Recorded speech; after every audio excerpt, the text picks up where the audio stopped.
Hello. I thought I'd do a little live stream about critical analysis YouTube, since it's something that's really, really cool these days, and talk to a couple of YouTubers from that world. And we got Nick Spheres here, That's me. Hi. and we got Jack Saint. Hello, friends. Oh, I liked that little maneuver you did there with your fingers. Thanks. I thought about it the whole time Garrett was speaking. So Wow. Originally, H Bomber Guy was going to be here, but he had to cancel. So that's. But yeah, I usually do hangouts with guy. I usually do hangouts with only two people anyway. It was probably going to be chaos with four people.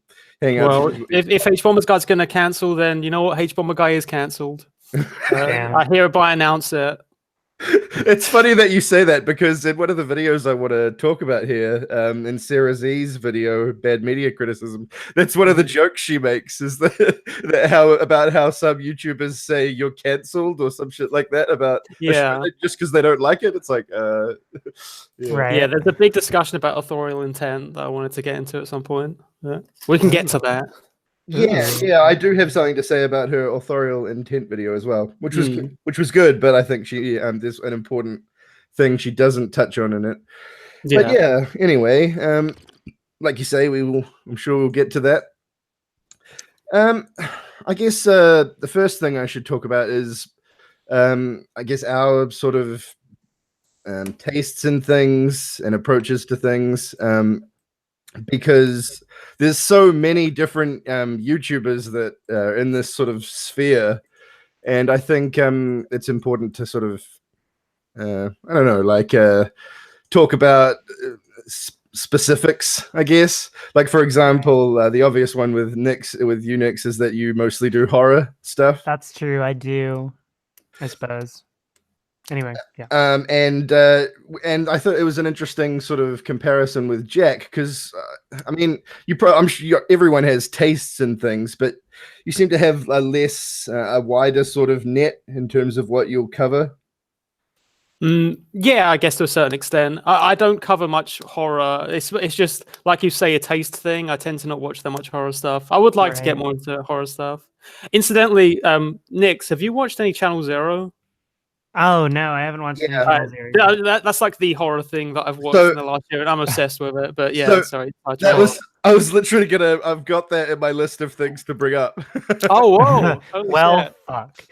Yeah, well, because look at that. Nix hasn't seen this horror thing, so. Well, no, the reason is because one of the things I've noticed, Nix, is that you don't tend to cover horror TV shows as much as horror movies. No, I really don't. I don't really get into TV. I think that my big thing is just like, it's such a commitment to sit down and watch it that I'm like, instead of doing that, I could do a list of other things. You know? Oh, yeah. So like Channel Zero is one of those things that everybody keeps talking about. And I'm like, dang, I probably should sit down and do that one of these days when I'm going to lose an entire day on it, you know? So yeah. I hardly ever sit down. I'm a real, I don't know. I should probably be more careful with myself. But yeah. Because one of the other things I was going to wanted to mention, bring up, is another. Well, it's not a TV show, a Netflix show, the Haunting of Hill House. Yeah, haven't seen that one either. I did watch Bandersnatch last night. Did you guys see that yet? Yeah, we went through Bandersnatch. I have been putting it off. I don't know, something. I have opinions, but we can talk about it later. I'll say I admire the tech, but maybe not the storytelling as much. Yeah, I get that. But yeah, I do think if you can set the time aside, that Haunting of Hill House is something you'd really like. Cool. Because it's strong traditional horror stuff, but it's also really the direction of it is of a very high standard for a show, I have to say. There's an episode where they do rope, you know, they do stitched together long Steadicam takes. Oh yeah. And it like at one point it goes through time. It's pretty sweet. Oh wow. Yeah. I know that I don't know if either of you are familiar with Curio. Curio did a video of analyzing Hill House. that Oh, I still need to watch because I haven't finished Hill House. But yeah, right. Yeah, I definitely watch it first for sure. Mm. Yeah. Cool. Yeah. I was gonna say that. Yeah, I like Jack. I don't watch as much horror. I watch like the big ones that everyone talks about, but other than that, like my taste is mainly like I do like one type of horror that this is not a real term or anything. It's just something that I made up, but I like to call it small scale horror. Oh, like subtle stuff. No, it's where it's confined to Mm. the location it's confined to is small and claustrophobic, and it's Glass usually the scope of the characters is normally mainly centered around like a family or another kind of small group Right. together in one place. The location can change over the course of the film, but it always keeps a certain restriction on its scope. like a You're Next. Well, that is one of the ones I was going to bring up. Yeah, but I was going to You're mention Next. that. Are you familiar with Jason Goes to Manhattan? Jason 8. See, that doesn't qualify as small scale horror because most of it is set on a boat, but then at the end for the third act, it's all in the streets of New York, so it just gets like yeah, it has to be consistent across the size of the location. And yeah, anyway, so yeah, things like Frailty from 2001, which was Bill Haven't seen that. Paxton's. Bill Paxton directed that. It was his debut feature direction, and it's very good. It's got a sort of messed up Christian theme, like like Christians who kill for the Lord kind of thing. Rad. Yeah. And it's got a really interesting plot and stuff. Get Out is another one. Yeah, Get Out's great. Yeah. The Witch. Love The Witch. Oh yeah, I love The Which is one of my favorite movies of all time. Yeah, I know, but it does have a very small scope. It's mostly set around that one sort of, what do they call that, like a ranch or something? Yeah, Yeah. And I think this is The Witches draws into probably my controversial-ish view, which is I have to be really really careful with horror movies because for me it's like jump scares tend to I'm really sensitive to them. So like if there's like a sudden jump if there's too much of that, I get fried and then I can't really concentrate on the thing anymore. So I have to be careful with what I watch. So I don't know, it's one of those things. The Witch is really good with that though because there's so little of that. It's like so atmospheric, just the whole thing. I really appreciate that kind of thing. Annihilation. I'm not sure if Annihilation would count as horror. I would call it sci-fi horror. Yeah. It's like in that category, and that film same way. It's like nothing really jumps at you, but it's like there's this constant dread. And like when I finished watching it, it was like 4 a.m. and I didn't want to go to sleep. They were just, oh man. Yeah, I was really fucked up after we got out of the theater for that one. Like Annihilation. That the ending was really very, very sad, wasn't it? Anyway. Yeah. One thing I can say about that movie is that I immediately downloaded the audiobook after I watched it, which is a compliment, but also like I wanted to know. I got a strong sense while I was watching it that a lot was changed, and I didn't even know anything about the book, but I just sort of got the feeling that. And then I looked into the book and I was like, holy shit, yeah, there's a lot here. Yeah, it's interesting how he takes the source text.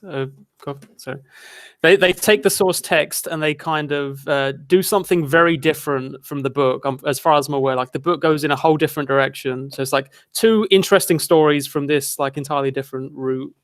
I think that's actually an interesting thing to discuss in terms of media criticism. You'll get a lot of media criticism that's basically like, here's all the differences from the book, and that's taken as like a criticism of the work when it can be an artistic choice a lot of the time, right?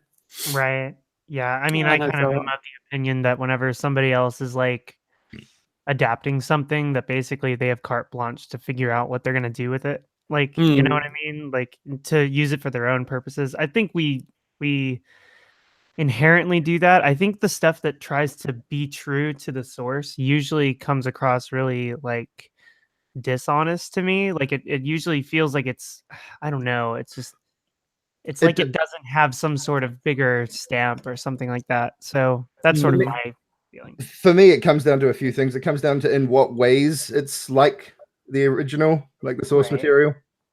If it's like it in plot, then that's not necessarily good. But if it's like it in theme, for example, that's, I think, almost crucial for an Yeah, you want to adaptation. get the sense of the story more than you want to get the details perfect. And the Mm. characters, I'd say as well. Like if it just randomly like picks a character and just totally changes them, that sort of stuff like does happen and it annoys me. Hmm. Yeah, I mean, Yeah. do you think that like the creators are beholden to the fan base of the original thing in some ways? Like, well, these people are the devotees to this franchise. We should try and be nice for them and like give them the little, Well, make that sure things are kind of consistent. Right? that depends on another factor for me, which is that how many adaptations have there been of this property? If there's been more than one, then no, I'd say. Because at that point you should just be doing whatever you want. But I think when there hasn't been one before, and especially if it's like one of those things that people have wanted for ages, in that case, it's almost just business-wise not a great idea to do something radically different from the source. You know, for example, if you look at like what's the movie where God, I did a video about this goddamn thing. The Martian. Right, You know, right. Oh they yeah. were very accurate to the book in that, and I think that's why. It's because if you alienate the book fan base in that one, you're really risking fucking the whole thing. Yeah, it almost Right. becomes like a capital thing, right? Where it's like it's not so much I'm being faithful to the fans to be nice to the fans. It's almost like, well, most of the like people spreading word of mouth about our movie are going to be the fans, so we should make sure we do nice things for them so that they will spread word of mouth and we can make the most money. You know, Yeah. that's definitely factors in. But yeah, if we talk about my taste and stuff, like my favorite film of 2017 was Paddington 2. So I still need to watch it. it gives you I love the first one. Yeah, the second one, it takes the cool stuff about the first one and just runs with it. There's so many like I referred to it in a video I did on Magic Theater channel, which I'll put this hangout on that channel as well, since that's actually the one that it's relevant to. But yeah, I like that film just has these really creative, really fascinating and original sequences in it that it just that almost like it's like a semi art house kind of thing, and it's beautiful, like the stuff they do in that. And I referred to it as like it's weird that it's a children's film franchise that is doing the most creative stuff in the film industry these days. Because like that second film especially, it's but you do find that a lot. I think it's a weird thing where kids media tends to be able to get away more with experimentation in some respects. Like I don't know if you've seen the new Spider-Man. I haven't yet. No, I haven't seen it. It's one of the, like, as a fan of animation, it's one of the most beautiful animations I've ever seen, and it does so many weird stylistic tricks that I haven't seen anywhere else. It's like a lot of snapshots, and like they'd have moments where it like snaps and then like a part is drawn, it like hand drawn, like even though most of it is 3D modeling. It's really good, and you see a lot of that anyway. Bit of sidetrack.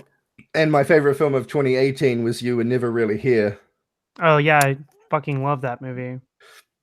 Yeah, I figured you would. I saw that a couple times. I really like Lynn Ramsey movies. Oh yeah.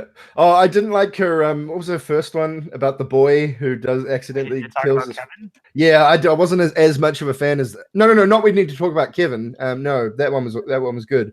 No, her first film is about like there's a boy who like accidentally kills his friend, and then he like they move to a different area and he like has to try and live with it and stuff. I could look it up, but yeah, it's like something to do with.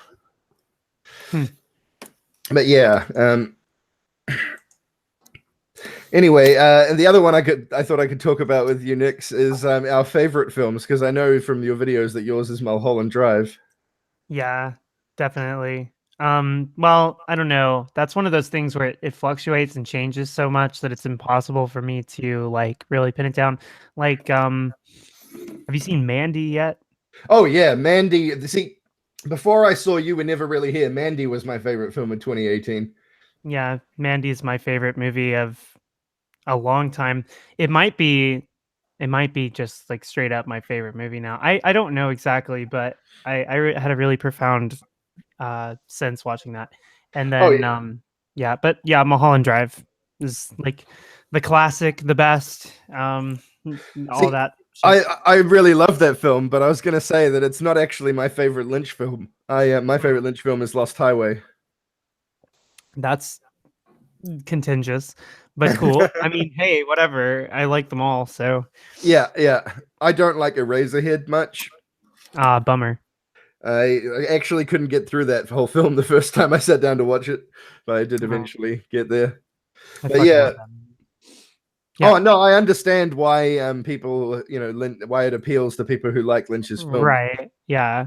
Yeah, definitely. Yeah, and he's had a remarkably consistent career.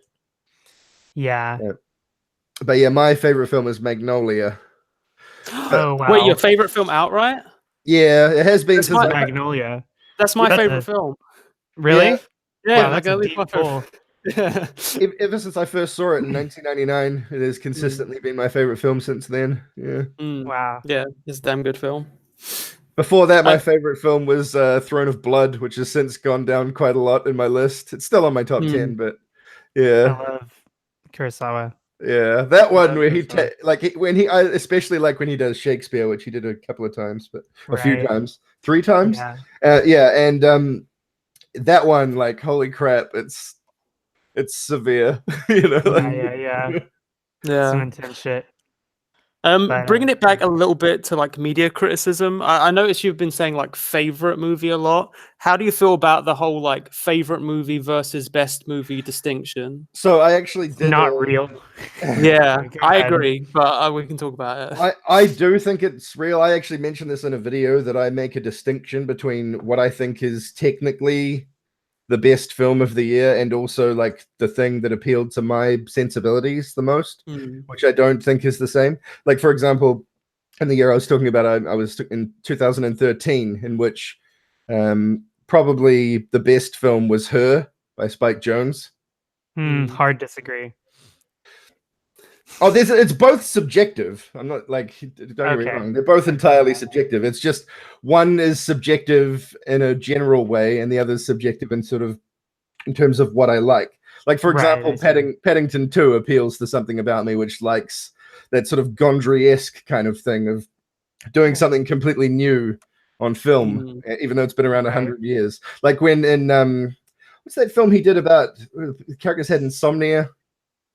Gondry.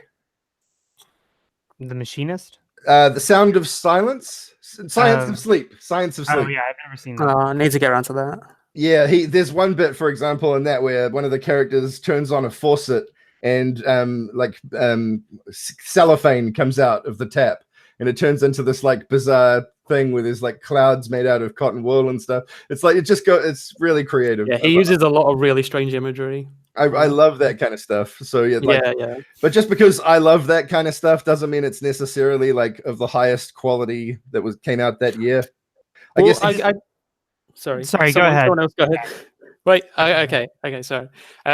I guess the thing I would make a distinction about is like the way you're talking about it. It definitely seems like it's you say it's all subjective.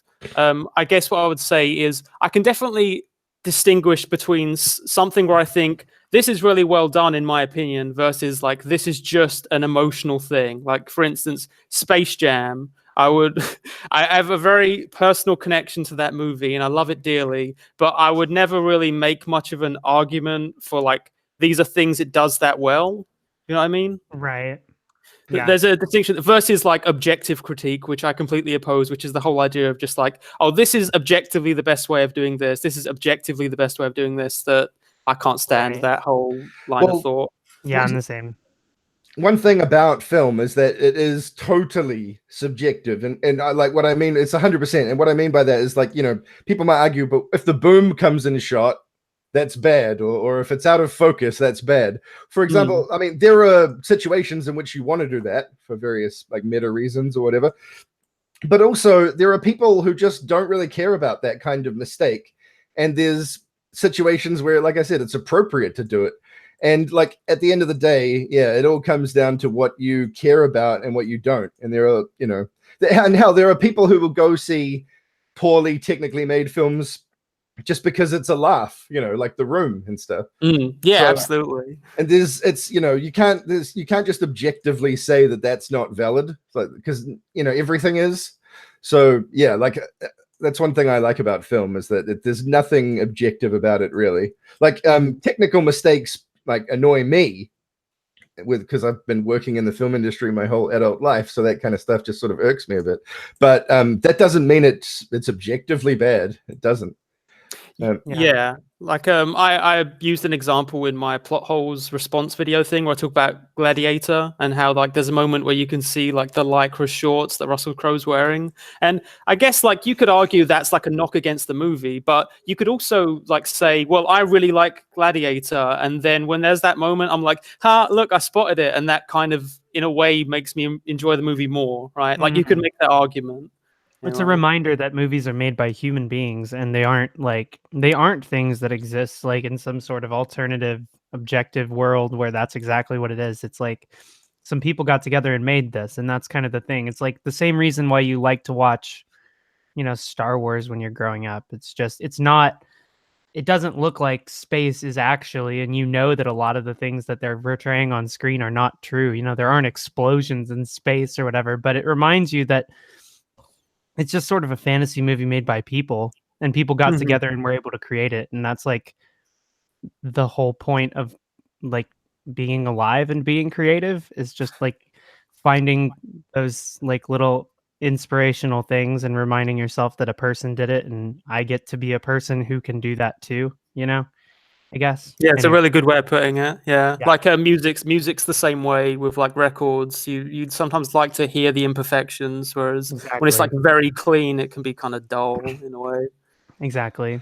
And it distances you from the art in a lot of occasions. Where like if it's like perfectly clinical, you feel like you could never make it. But when there's those like little flaws, you're like, man, this is a thing made by people, and I can. And it also feels like inauthentic to me. It feels more genuine to me when something has like problems. It has stuff that's not great about it. It feels like people made it, and there's humanity in it, and like things that are pristine and perfect. It's kind of like those like those Disney musical live action things. I really don't like those, and it's not because they're bad, because I don't know if one could make that argument, but I feel like they lack a certain humanity, and that humanity is in the animations somehow, but not in like the live action stuff.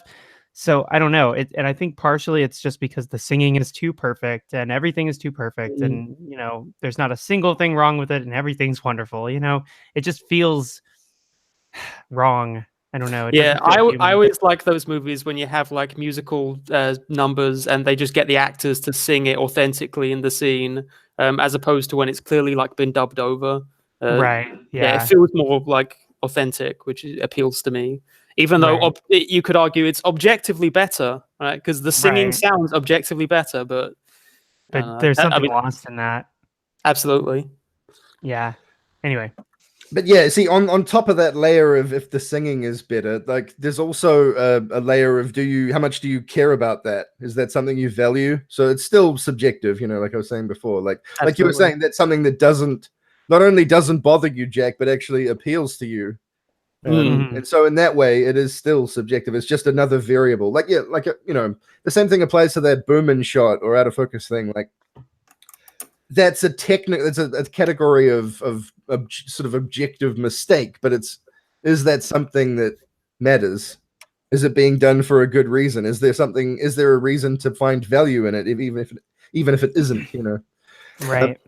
But yeah, one of the things I wanted to talk about is I was watching a video on Steve Shive's channel, and about halfway through, well, no, actually towards the end of it, for the last few minutes, he talks about like how a lot of people ask him for advice on setting up a YouTube channel, and Steve does like 50% critical analysis stuff, 50% like a combination of like political news and satire kind of stuff, but one of the things he said is that find your niche kind of thing, like find your area and that you know about and care about and are passionate about, and focus on that, and don't try to appeal to the widest possible audience and stuff. Like, I thought it was really interesting stuff, and it really rang true for me in terms of the stuff that you do, Nix.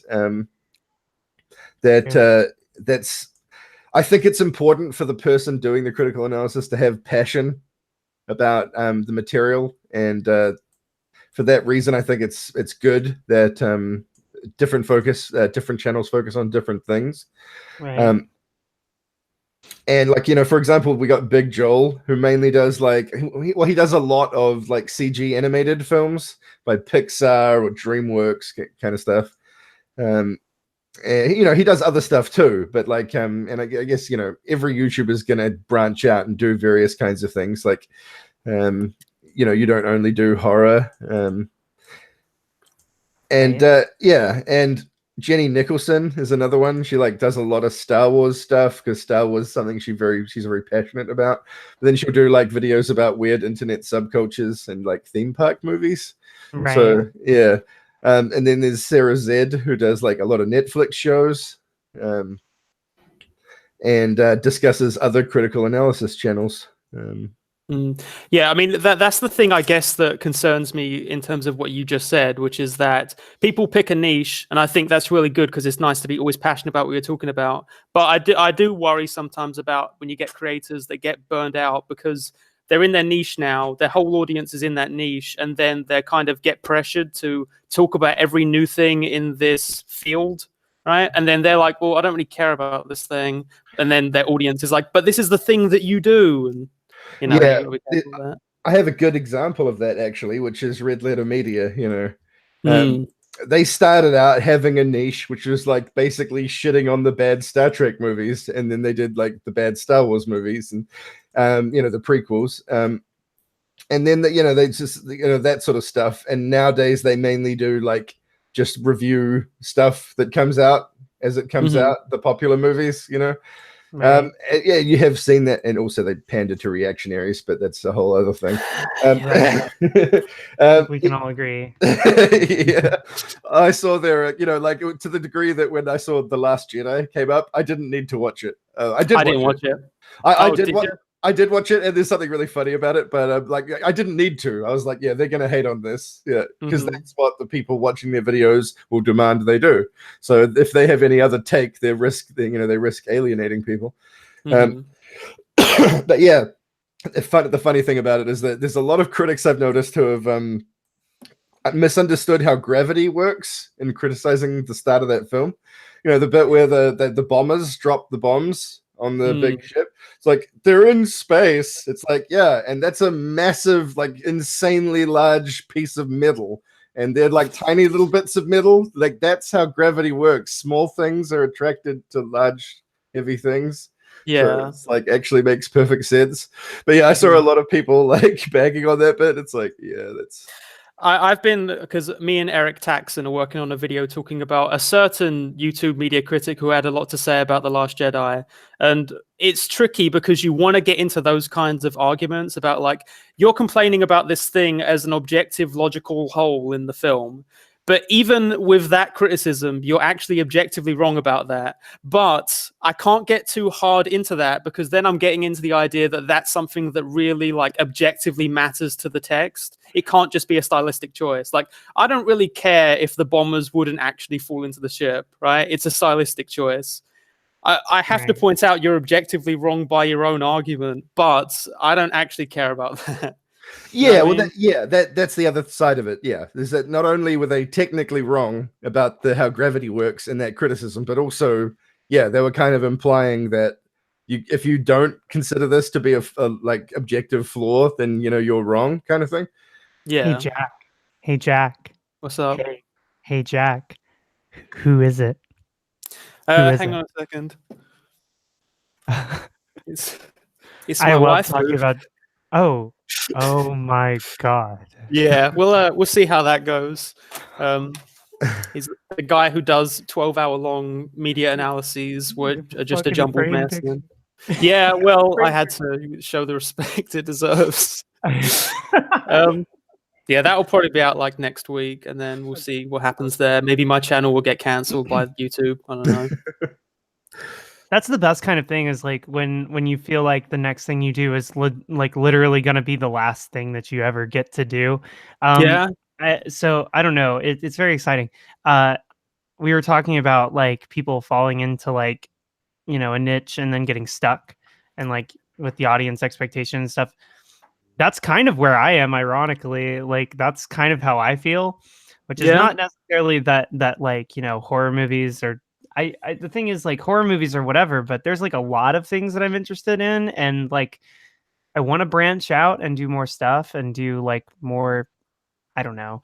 But it feels like I'm legitimately punished whenever I do things like that because I just deal with like a shitload of harassment. I also just generally deal with a lot of harassment, Yeah. especially since like transitioning and all that shit. So that brings me to something I was going to mention, which is that I Yeah. don't know. Maybe I'm wrong about this because, like, one thing is, like I was saying at the start, I don't watch that many horror film. I'm not like that into the like horror film scene, so I don't. Maybe this is a misread. I don't know, but it kind of seems to me that horror films have a similar kind of audience and sort of spectrum to like metal in the music scene. You know, like yeah, I think there's a crossover. yeah, and like one of the things that the downsides to that, I guess, is that if you announce something like that, you're going to lose reactionaries. There's going to be some reactionary people, you know, and I think that, yeah, What's you know, weird is when there's thousands and you're like, oh, yeah, yeah, like I was, you know, if you compare that to if the same thing happened in a metal band, you know, like right. they would lose a chunk of their audience, I think. Mm. Yeah. Yeah.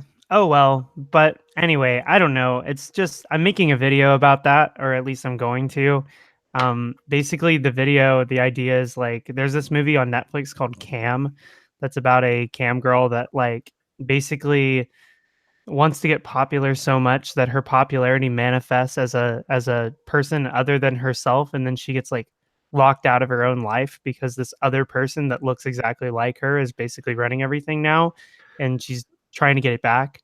It's really fucking good. It sounds a lot like Perfect Blue.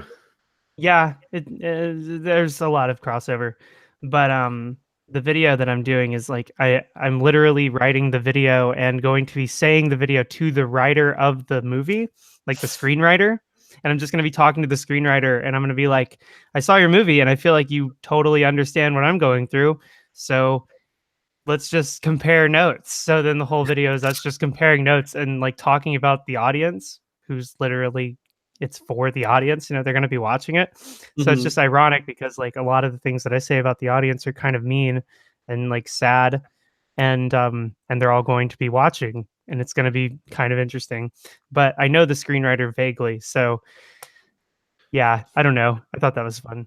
But Yeah, I that's mean, very not fun. It's interesting. horrible. But yeah, Yeah, I mean, it kind of goes into what you're saying about feeling beholden to an audience, like what we're talking exactly. about here. And I think the crucial thing about that is that that also goes beyond genre and it goes Yes. into tone, which is what Sarah Z was talking about, I think, to a certain extent, where it's like people expect me to do angry videos where I talk about bad things that I hate. Therefore, now every time I analyze anything, I need to be super like angry about it, even if I'm not necessarily, there's things I like about it, but I can't mention those because that's not my aesthetic, Right, exactly. Yeah, I was going to bring that up because her basic criticism of the whole niche thing is not that people have niches for themselves. She thinks that's good, but she basically singles out one niche, which is shitting on things for a living, basically.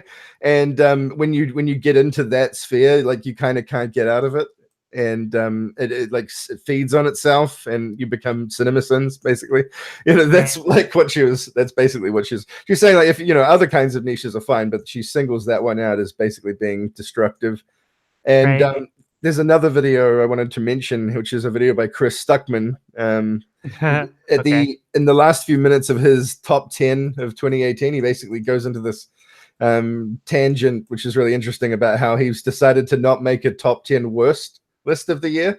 And the reason is because he just doesn't really want to shit on things anymore. Like, he's still a critic, so if he sees a bad movie, he's going to call it bad. But beyond that, he doesn't want to go any further into like just shitting on people's work, Right. Because the reason he says for that is because now that he's at film school, he's like, I know how much work goes into it, and it's just like it just seems shitty to go out of your way to shit on something other than doing the bare minimum of that, Yeah, I mean, funny how that works because like I like basically that was like everybody I've known who's gone to film school, and like I went to film school, so when like yeah, about 6 months into film school, you just immediately start rolling your eyes at like everything people are saying online, and you're just like everybody's just got the same fucking takes all the time, and nobody actually wants to have like a real discussion about shit, and like everybody wants to shit on things and profit, and it's like and the fucked up thing is like how quickly all of that stuff just can become popular. Like somebody can get really popular really fast just by shitting on things and that being it, sure. And everybody will talk about how there's like editing effort and there's all this stuff that goes into these commentary channels and shit like that. But like as far as content effort goes, as far as intellectual effort or emotional effort, self-evaluation, shit like that, it's just not there. It's just not there. And it never will be there. And it's just like the second these people like go, yeah, I'm going to go to film school and I'm going to try my best to actually get in the film industry and fix it, Right. then they realize, oh, it's not actually like they think it is at all. Right. Yeah. Yeah. I was going to say that because I went to film school as well, but I got my first job on a film set in 2000 when I was 16, and I've been fairly consistently working in the industry since then. I went overseas for a while at one point, and I went to university, but other than that, my entire adult life I've basically worked. I hurt my back in 2015, halfway through the year, which is when I started getting into YouTube, because it was something I could do, from my house. And also anyway, I haven't really gotten back into it yet. All I've done is because I used to run a production company, but then when my back went out, I basically the registration for the company lapsed because I wasn't doing it. Right. I could re-register it, but it costs like $300 or whatever, and it's just like, unless I'm actually going to do something with it, which won't be for a while. Because one thing about YouTube is it does make it difficult to do other stuff. If you're gonna produce like high quality YouTube content, it's a pretty full-time job. Right. Well, it's also emotionally and physically exhausting all the time, especially when you're being like dealing with harassment and stuff. Like you just get to the point where you're so depressed, you just don't want to do anything. And then like on top of that, just like constantly trying to deliver some sort of intellectual or, enthusiastic or emotional thing. It just like is draining. You're like a vampire against yourself, And like you were saying earlier, it's like so much easier to just like shit on something someone else has made. Like all this much effort to actually make the thing, and then like this much effort to say, well, this is bad and this is bad and this is bad. Right. Yeah, punching down is so easy and so profitable. So like it's literally a grind to do anything else, because when you talk like positively about something or you actually try to say something meaningful, the audience usually isn't there for it. The profit usually isn't there for it. So you end up getting less for doing more.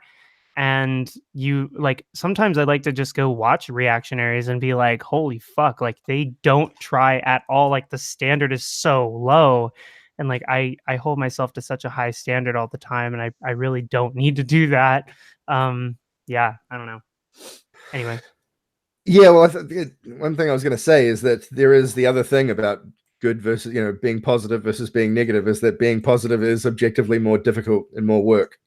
Then, it's a lot more difficult and requires a lot more work to make a video praising something than it is to make a video crapping on something, basically. Right. Yeah, especially because people tend to take it on assumption of like, well, here's what makes again, we've talked about how objectivity in art criticism doesn't really exist, but it's this weird thing where a lot of the time people will just sort of take it on assumption, well, this is what objectively bad thing is, right? Whereas saying what objectively good thing is like really difficult to measure, because there's so many different things that someone might be going for.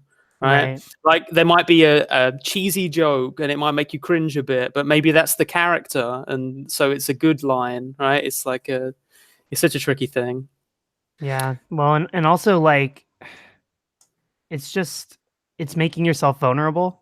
when you say that you like something or care about something, you're making yourself vulnerable. So then when people like come after you and try to hurt you, it hurts a lot more. And Yeah. that's just sort of the way it is. Yeah. Yeah, when you make a video saying something's bad and you get a lot of comments saying actually it's good, that's not like that's a lot better than if you make something about something that you really love, then you get a lot of comments saying actually you're wrong and it's horrible, and you know, like that. I think that can get you down. I've noticed that on Magic Theater videos, you know. Yeah. Yeah, definitely. Anyway. But yeah, it's interesting, the whole film industry thing, because that's one of the reasons why I wanted to do this kind of stuff, is because I find that there's a sort of language of like in YouTube critical analysis that doesn't exist like in the industry. Like for example, the first time I ever heard the phrase "shot reverse shot" was in a Dan Olson video in like 2015. Like, you know, the term that they use on set. Now this will vary a bit in different you know, places around the world, but you know, we'd call that a pair of singles. And like, yeah, and also you'd add the word, depending, like if you, as the director, you've worked with the DOP a lot and you have a sort of natural relationship where you he can anticipate you wouldn't necessarily need to specify this, but otherwise you might specify whether it's a pair of clean singles or a pair of dirty singles, which is right. If there's an out of focus foreground element of the person's shoulder or head or whatever that they're talking to, you know, that's a dirty single. And a clean single is one where it's just them and there's no foreground element. And another one is diegetic. I think I'd heard of that word before somewhere, but that's not used in the industry. We call that source music and source lighting. Right. Interesting. And it's a film analyst thing. Yeah. Analysis side. I remember hearing again Dan Olson talk about that, and I know it's something you bring up a lot. But and then the other big one is that a lot of times when people say something has bad acting or a performance is bad, what that really is bad direction. And like you could actually make the argument that it's always bad direction, because ultimately the director casts the actor or hired the people that cast the actor in terms of more minor roles. Like if they've let a person who can't act into their movie, then it's kind of the director's fault in a way. And you know, everything can kind of be put on them. Yeah. Well, it's also like fault is, you know, like how did, like, we've got all these people coming together to make stuff together. And so, you know, like in my experience, the director has say, but not that much say. You know what I mean? It's like you're also dealing with like, you know, 40 people on set, or at least I am used to that. And then like a lot of times it's like who's choosing takes, how are these things editing together, like and the way that a shot is framed can affect the way we think of a character, or like the actor and director's interpretation of the dialogue on the page is, you know, there's a million things that can happen. So it's like also when something goes wrong or we disconnect with a movie, we almost always try to assign blame, where like very often it's just like these things just happen. It's kind of like fucked up how often I've worked on stuff where I've been like, you know, I thought we were making something great, and then you see it at the end and you're just like, yeah, this didn't come together. Or sometimes it does, and you're like, this is just a miracle, because like there's no reasoning, there's no, you know, you do everything you know to do or whatever, but like sometimes it just does or doesn't come together. It's just like completely random. It's weird. And then conversely, when you're viewing a piece of media, you don't necessarily know the difference between a mistake and a choice, so you have to kind of take it. You have to kind of take it all. And so, for instance, like when we talk about bad acting or bad directing, like that is confused for bad acting, the tricky thing is that you then have actors who have very successful careers based around what you would generally consider bad acting. And usually when people say, oh, this is bad acting, but then they'll kind of make allowances for like a Nicolas Cage, right? Who like completely like overacts his performances or does things that are very just like, this is just Nicolas Cage. He's not really trying to embody a role. This is completely taking me out of the film. But like that was a more of an artistic choice, you can probably say, rather than a mistake that was made, right? So you can't necessarily label these things. right? Yeah. That makes it tough. Basically, what we're saying is film criticism is bullshit, and you should fucking not do it. Well, okay, so here's the thing for me is that what I really enjoy is like perspective-based criticism, like saying this made me feel this way, and here's the things about it that made me feel this way. Like Lindsay Ellis did a video about the Guardians of the Galaxy 2, where she was basically speaking from the heart and just saying, you know, like this has this strong theme of parenthood and fathership, and this resonated with me.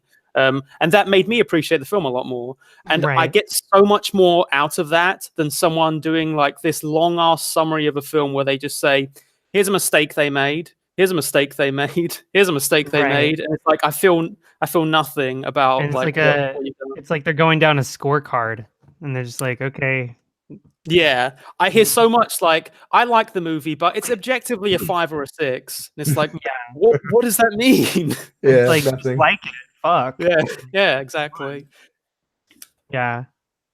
And one of the other things that I think it's interesting to bring to sort of critical analysis from the sort of directorial perspective, because I've directed a bunch of shorts, but I don't consider any of them to be finished because they need post money.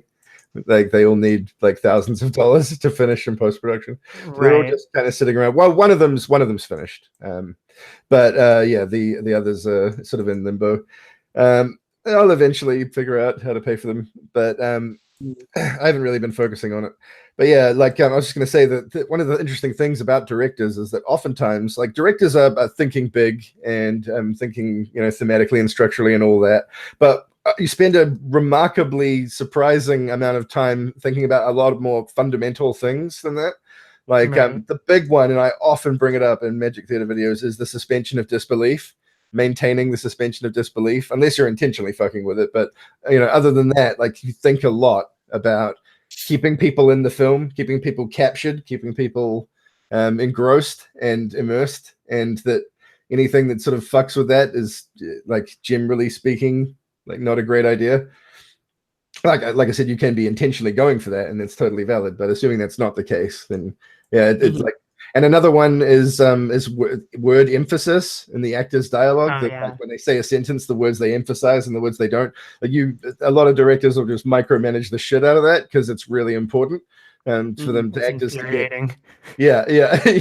When they act like you could, like that happens on. It's one of the things that I notice on YouTube a lot is that the YouTuber won't emphasize the right word in a sentence. It also happens on late night chat shows because they use the auto scrollers, and so they'll get like halfway through a sentence at the bottom of the auto scroller, and then they won't realize the proper structure of the sentence until it comes up, and so they put the emphasis on the wrong words and stuff. Like that really messes with my head a lot. Like I hate that. Nix, I just want to say real quick on that, Nix, I'm curious of your format with that, because I've just started doing like on camera stuff where I'm saying my whole thing on camera, and I do have a script. I usually like put a little teleprompter app on my phone and put it next to the camera, so it looks like I'm looking kind of at the camera, but I sometimes mess it up. So I'm just curious, what is your technique with that? Well, I've done it a lot of different ways throughout time, but I used to just hold a script in my lap and just do it line by line, and then I would break things down so that I could move in for mediums between and then move in for close-ups. So I would just shoot all of the wide, and then I would shoot all the medium, and then I would shoot all the close-up, and then I would just edit them all together, and no one would ever notice that I had to look at a script for every line. But I have a teleprompter. I don't like it. I don't like it because I feel like I don't emote when I look at a teleprompter. I feel like I'm just reading, and that bit is fucking really... Yeah, it's and that's really like sad. I love that about your work, that it's like so emotive with the language you use. Again, that's like the struggle. We said this before we started recording, but it's like the struggle I find is like trying to sound emotive, but without like kind of losing my script. But exactly. I feel like breaking it down into more basic terms always helps, because then you can just easily direct yourself and say, okay, what is my emotion for this line? You know, how am I motivating myself for this line? But nowadays, like a lot of what I like to do, I mean, I still write scripts and stuff, but what I like to do is just sort of write a really detailed outline and just have an idea where I'm going with everything, like what point I'm going to bring up at what point.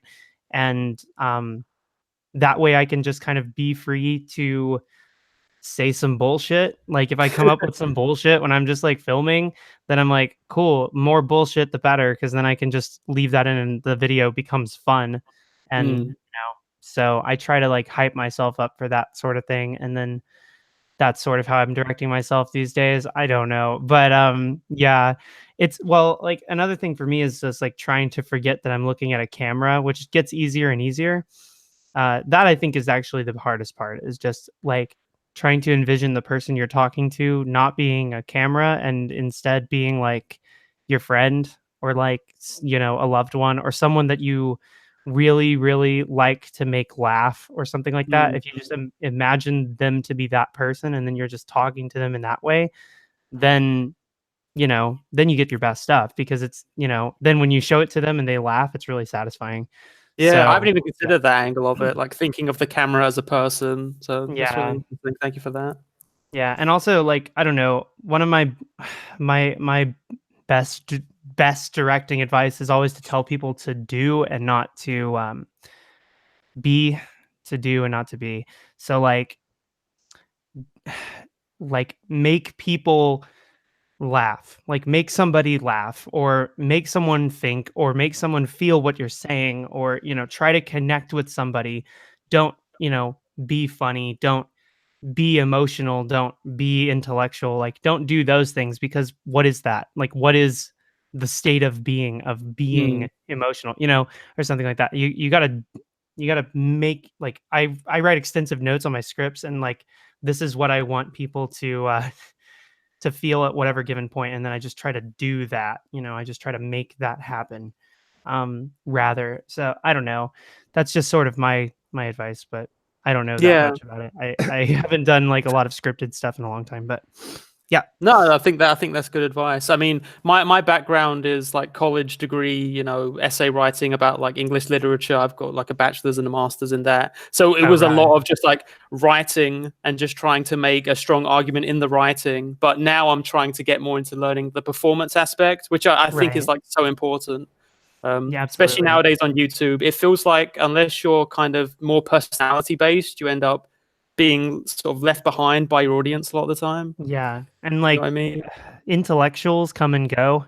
Mm. Just like just like anything, like cold stuff doesn't stay for very long. Like people don't like cold stuff. And like I keep trying to tell myself that, because I'm like, I'm losing my audience every day. So I'm like, okay, as long as I just keep staying fun, everything will be fine. You know what I mean? So I do think that there's like a huge benefit to Hmm. just being fun, just continuing to be fun, and Yeah. warm-blooded. So Because I've noticed that where you get a lot of video essays nowadays, and we've talked about how it's like so easy to get popular by shitting on things, but like right, you get these video essayists that have this like long ass video essay about this popular movie or something, and it will like shoot up to like millions of views. But because it's kind of all in the text and not on the creator, it's kind of just another thing on the video feed for the person watching. So that person right, ends up, if you look at their Patreon page, they always end up making like $40-50 a month, even though their videos consistently get millions of views, because right. the heart isn't there. It's just like Yeah, it's just screen like clips of a movie and then them talking, and that's right. tough. 'Cause I think that's a valid approach, Oh but yeah, definitely. yeah, but on YouTube it feels like that gets left behind in favor of personality stuff. Right. Yeah. And yeah, I think that that's also like kind of inherently unfair, because there are a lot of intellectuals that have a lot to say, but they don't have like some sort of distinct, like fun sort of perspective. I don't know. Yeah. I mean, it makes things tricky too, because then you get people that use like the aesthetic of good argumentation, even though they're not really making a strong argument. I mean, that gets Exactly. into the whole like, politics thing where you have people that talk big and talk in a way that really pulls you in. But when you actually Right. look at the content of what they're saying, there isn't much there. Right. Yeah, So it's a exactly. balance. Yeah, authoritarian stuff like just has a well, like people are talking about YMS in the chat, and I don't want to bring this up, I guess, too much, but like that's a great example of somebody who like speaks authoritatively but has like literally nothing to say. Um Mm. and it's like and people just like immediately fall right into the parasocial like rabbit hole of that, where they're like, oh, we just stand that person because he's fun.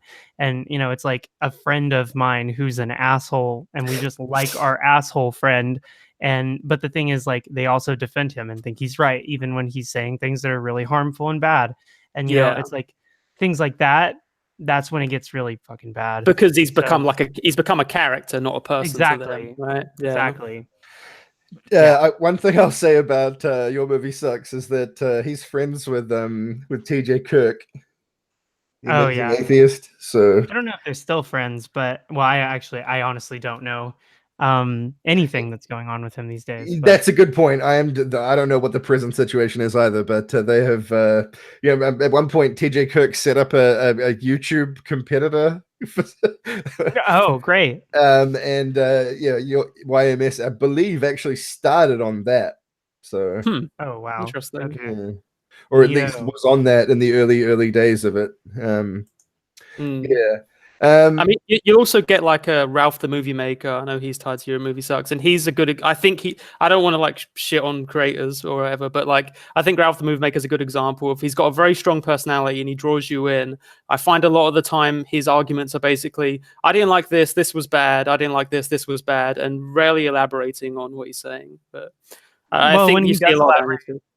When he does elaborate, it's like also women are bad and I don't like them. And it's like, love that. Ralph is a funny guy. I love the video. I think it's his like video on The Mummy, like the remake, where he was basically just like shitting on the woman most of it. It's really good. Love how he hates women. Anyway, let's It's not that he hates women; he just happens to criticize women most of the time. I mean, well, the thing is, if women are going to be in movies, they better be better. Yeah. I don't fucking know. Standards are higher. Yeah. I don't fucking know. I just like I despise it. I think that's where you run into the issue of objective critique, is that when you get a lot of creators that aren't analyzing their biases, they make it seem as if there's like this is a constant objective problem, like writing women, when in reality it's like maybe it's just that you might have a problem with the way with like women actors a lot of the time, or I don't know, you know what I mean? It's like it's a tricky thing, right? Yeah, and it's people funny need to because constantly analyze their biases, I think. Yeah, exactly. Yeah, but it's also funny because like I think Ralph the Movie Maker went to film school or is going to film school at this moment. And now he's like, I don't want to make videos where I shit on things anymore. And it's like, yo, the prophecy has been fulfilled. Money. I don't know. Yeah. But whatever. It seems to me that what we're sort of saying is that it comes down to like you got to have passion for the material and also have something to say about it. Those are the that's the golden, like, and I think that you can see examples of that. Like, for example, in your video about Hereditary, Nix. Yeah. Like that's and obviously something you really liked and you had an interesting take on it. Like, and yeah, I was talking about that with one of my friends last night about how it's something that hadn't occurred to me, but you argue it very well. And it like you start getting convinced of it, like even though it had never occurred to me to have that take on that movie before. Right. And like the other thing is like I feel like that video kind of gets misinterpreted as me saying that that's what the movie is about, when like really I guess what I'm actually saying there is that the movie was communicating with me in a language that I understood, and I felt like I was the only one understanding this level of communication, where I was like, it feels like it's directly talking to me. And so like after I got out of the movie, I tweeted about this where I was like, hey, did anybody else pick up on this? Like, and everybody's like, no, what are you talking about? And I was just like, wow, what the fuck? Because I came from a pretty bad household, and I came from like, I don't know. I've had pretty shitty parents. I've had I transitioning in a bad climate is not great. And so like I was just speaking the language of the movie to the movie, where I just felt like it was just like telling me all these things that I had already experienced, and I was just like, fuck, like these are just things that I went through. So I was just like, well, I guess I'm just gonna talk about this. But I think that my framing of it is a bit weird because I say that um it just feels like this is what the movie's about, but I don't know. Anyway, I think Yeah, I mean, do you think that that was like in the text that you discovered, or do you think that's just a reading that happens to line up well with your experiences? well, the thing is, it is a reading that lines up, but it also, I think that all of these things are in the text, but the coincidental nature of it, well, a lot of it has to do with like concepts of fatalism and stuff, and how those things sort of line up. But I think that it's larger than that. We're talking about poor familial like structure and all of this shit. And codependency is a big one where you're codependent on your parents, and like bad things happen and it's immediately your fault because you don't want to hurt your codependent parent, but you also hate them, but you also love them, but you also don't want to do this to them, but you also have to do what's right for you. And it's like all these things kind of line up and intersect, and I think the movie is mostly about that, but it just so happens that that is like 100% the trans experience. So whoops, okay, they all just kind of fall together in the same melting pot. But yeah, I don't know. I was going to say Yeah. that it is definitely a death of the author kind of argument. Right. And Well, and like Ari Aster was like, that's not what the movie's about. I'm like, okay. yeah. But yeah. Well, like, because that might be an interesting segue into the whole authorial intent thing. Right. Because, like, Sarah Zed's video about that is very good, but I did want to sort of, the whole time I was watching it, I was kind of thinking about how there is actually a middle ground between authorial intent and death of the author, which is that a lot of writers and directors put things into their films on a subconscious level without even really. Oh shit! I just got a knock on my door. Hold on. That's fine. Okay. Jack, do you like Tyler Perry movies? I haven't ever watched a Tyler Perry movie. You should watch a Tyler Perry movie. Are they You would good? like them. What's the? So no, but Well then. the thing is, like, they're a lot more extreme than I think people think that they would be. Like, people think that they're just kind of these like bland, tasteless comedies, when actually they're like really mean-spirited and really problematic and angry movies, and they're really fun to watch with a group of people. You should watch. I'm willing to give that. I'm willing to give that a shot. I mean, I guess that we'll wait until Garrett's back now. But what I was kind of wanting to get into there was like when we're talking about the idea of like movie being problematic. I think because we were talking about the Sarah Z video a second ago, and like Lily Orchard watched watched Steven Universe and read fascist tropes into it. And from that, declared Rebecca Sugar a fascist sympathizer. Now, I don't think it's necessarily invalid to read fascist tropes into Steven Universe if you can make a good argument for it, I guess. But obviously, I'd say all three of us could generally say that it's unfair to just label Rebecca Sugar a fascist apologist. Right.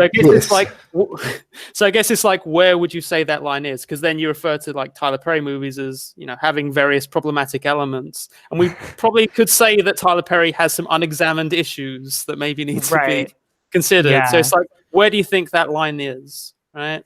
Well, like, that's I feel like the best way to do this is to talk about like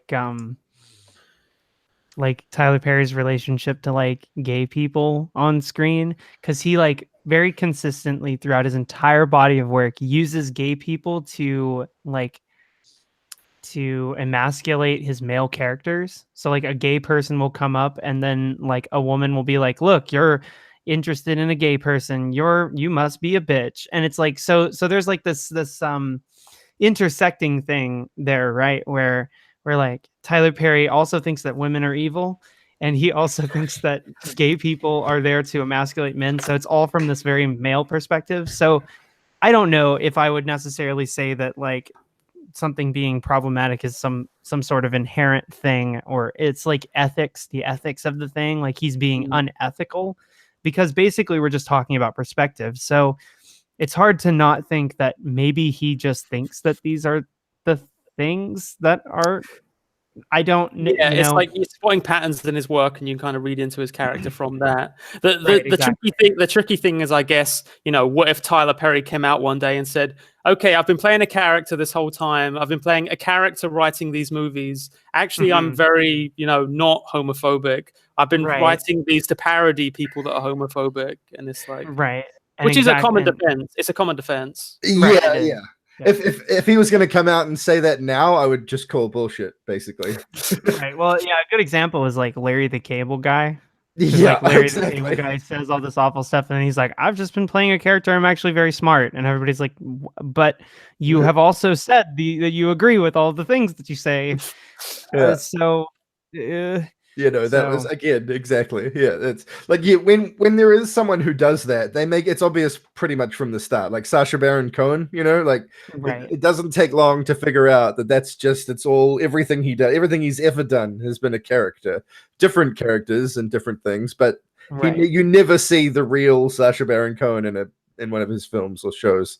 Like right. not for a second, and like it's you don't have like when he says that, it's like, well, yeah, obviously, Mm. so yeah, but when you try and pull that shit like out of nowhere after you've been doing your career for decades, it's like no bullshit. Yeah, it's like what Lindsay Yeah. Ellis was saying in her recent Death of the Author video, where it's kind of like in media criticism nowadays, a lot of the time it's like death of the author is assumed in your analysis, and yet it's like impossible to entirely separate the author from the content they're producing, right? Like Right. reading some film about or reading a book about gay people, and it's written by a gay person versus being written about like a Tea Party member or whatever, like a Right. Westboro Baptist Church member. It's like, well, I'm going to read something into this, even if it's not in the text, right? Right.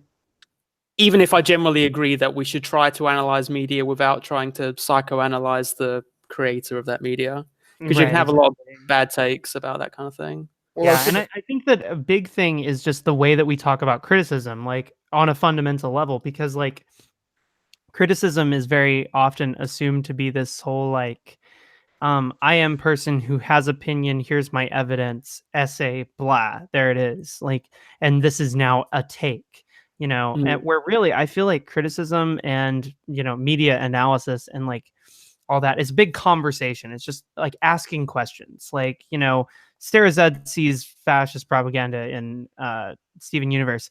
no, The she thing didn't. is, She didn't. oh, she Lily didn't? Who did? Yeah, Uh, Lily what was Lily Orchard? Yeah, yeah. Lily Orchard. Yeah, She was okay. criticizing Lily Orchard for that. Yeah, I see. yeah. Okay. Well, I'm not up on what exactly happened, but yeah. Okay. So, well, yeah. So somebody sees fascist propaganda in like something that is very clearly not actually trying to do that. Um, and but the thing is that it's the framing of that, because if you come like and say this is what's in here in this essay, I will, that kind of thing, you're I feel like you're not going to get anywhere, and we're not going to get anywhere, and nobody's going to actually have a conversation about what that means and the semiotics of that, and like how that leaks into the common discussion, all of that stuff. I think the better thing is to say these are some things that I kind of feel like I saw, and I have questions. Like, I wonder about this. Does anybody else wonder about this? Like, does anybody have answers for me? Like, like actually have a real conversation, because the problem with the internet is that it's people all facing one direction, all talking directly at people, instead of like two people talking about things. And I feel like the most enlightening things that have ever happened with film discussion with me is literally discussion. It's like two people sitting down and just talking about shit. And like, we don't really have a lot of that on YouTube, because we're like constantly pumping out things where we just say shit and we just have opinions, and we just like have these things that basically kind of go unchecked because they're not having a discussion about it with anybody. And so like really it just comes down to like a bunch of people shouting in one direction instead of really having a discussion. And I think we would get a lot further if we all just kind of like discuss this shit. I don't know. Yeah, I would generally agree Anyway. with that. I mean, even like this, hangout, right? Like it took Right. time for us to prepare to get this hangout organized, Right, versus exactly. how easy it is for people to just turn on their webcam, turn on a microphone, and then rant into it for 10 minutes, right? Right, exactly. Or an hour if you're a certain kind of YouTube media critic. Right. Yeah. And it's not so much like being wrong and having somebody tell you that you're wrong, or, agreeing or disagreeing or anything like that. It's just like sort of understanding everybody else's perspectives. It's sort of like, when South Korean directors come make a movie in Hollywood, it's usually awesome because it's like they're reinterpreting us, but with a different perspective. And it's like, I feel like that's the same way with like film discussion, because we all have different paths and we all have all of these things. It's basically, why my Hereditary video was like something that blew up was because I had a perspective that other people didn't have, and that's all, and it's like, well, no, it's not, it's that, and also it was well argued. Like that's important too. I guess, I know why you wouldn't want to make that claim yourself, but it was. Yeah, I mean, I wouldn't want to argue that my Sky High video was well argued either, but I think that's a similar thing where it's like I saw something in that film that other people didn't necessarily see. Right. Yeah, that's true. I didn't get that from it when I watched it, but when I saw the title of your video before I'd even started watching it, I was like, "Oh yeah, he's right. It was." but here's the thing, right? It does make conversation more difficult when YouTube is the space that, as you're describing, Nix, where people will often say, here is what this thing is. I've dug it up, and here is what this piece of media is. You're all fools. You haven't seen it before I made my thing. I'm perspective. Yeah, like exactly. My perspective with the Sky High video has always been like, this is my perspective, right? This is an argument I'm making for a reading. And I had to do a live stream clarifying that because so many people who weren't familiar with me came into that video and just assumed I was arguing like most YouTube media critics, where I was saying, no, here's what's in this thing. Like, this Sky High is a fascist movie, and if you like Sky High, you're a fascist. Like, that's the level that most people assumed. That's gets me to something that I did want to talk about with you, Jack, is that like one of the problems I have with the term video essay, well, the only problem I have with it really is that essays have a certain sort of structure where they preamble their argument and basically make disclaimers for sort of academic reasons. And I think YouTube could do with that, because like that's what you did in that video. You were like, look, I'm not saying that the people who wrote Sky High actively wanted to give it fascist themes. That's not what this is, but it's more about what the fact that it seems to have fascist themes says about the culture that the film was made in, and the sort of assumptions around certain things that sort of fly under the radar and be, considered acceptable in some way. And I think, there's a lot of videos that don't do that part, where they're just like, this is how it is, sort of thing, without making that the tough thing is, I would almost want it to, because academic essays a lot of the time also have like implied subjectivity, right? So when you're making a stance and you say this is this or this is this, it's implied, it's like implicit that what you're arguing is not what you're saying is definitively in the thing. It's like you're reading into it. But on YouTube, you need the preamble, right? Because otherwise people are going to assume you're saying this is definitely this, because that's most YouTube media criticism. Well, I was just going to say, there's two levels to evidencing claims in an essay. You'll use specific facts that you can demonstrate are facts to make claims within the essay, but you won't make any claim that the basic kind of assumption of the essay, the general argument it's making, is definitely correct objectively. You know what I mean? Like, the little granular details could be said to be objectively correct, but the overall arching theme, that's more in the eye of the beholder. And then you lead into difficult stuff like the bomber sequence in Last Jedi you were talking about, where it's like, that isn't really objectively like, objectively gravity doesn't exist, I guess, because actually if you've actually just not made that argument because you're objectively wrong, right? Stuff that you think is an objective statement about something, but is actually more subjective, and it's just you didn't personally like the way that they depicted gravity in the movie. It wasn't that the movie didn't depict gravity correctly.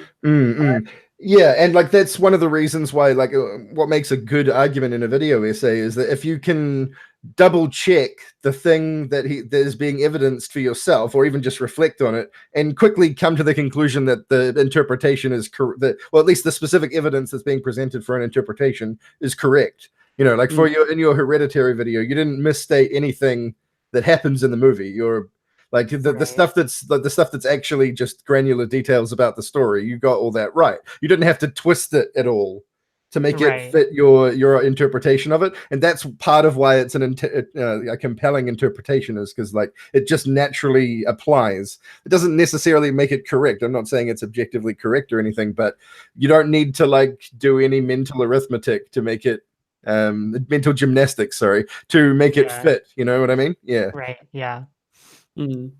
I mean, in general, lately I've just been trying to avoid any kind of objective statement about movies. I try and make it as perspective based as possible, because I know that if I state anything objective, there's a chance I'll end up being wrong about it. And it's like, well, okay, well, I guess now my review is bad because I said something that was factually incorrect, right? Well, and like one of my favorite things is, and I think it's one of everyone's favorite things, as evidenced by the fact that it's incredibly popular, is like people making videos where their basic point is just like, hey, that thing, it's actually more interesting than you thought it was. Like, you probably just watched the movie, but have you thought about it like this? Or have you thought about it like this? Or have you thought about it like this? You know, it's like, I mean, everybody in this room has done this, right? Yeah. Where we all have a take that's untraditional, but it's like, that's the fun of media, is like imposing on media. Like, instead of like digging into media and doing like these dissections, I feel like that's very often not very fun. However, like imposing yourself onto media and like meeting it 50% of the way, that's usually really cool and really fun. And it feels like it's building something out of nothing, and it's not punching down.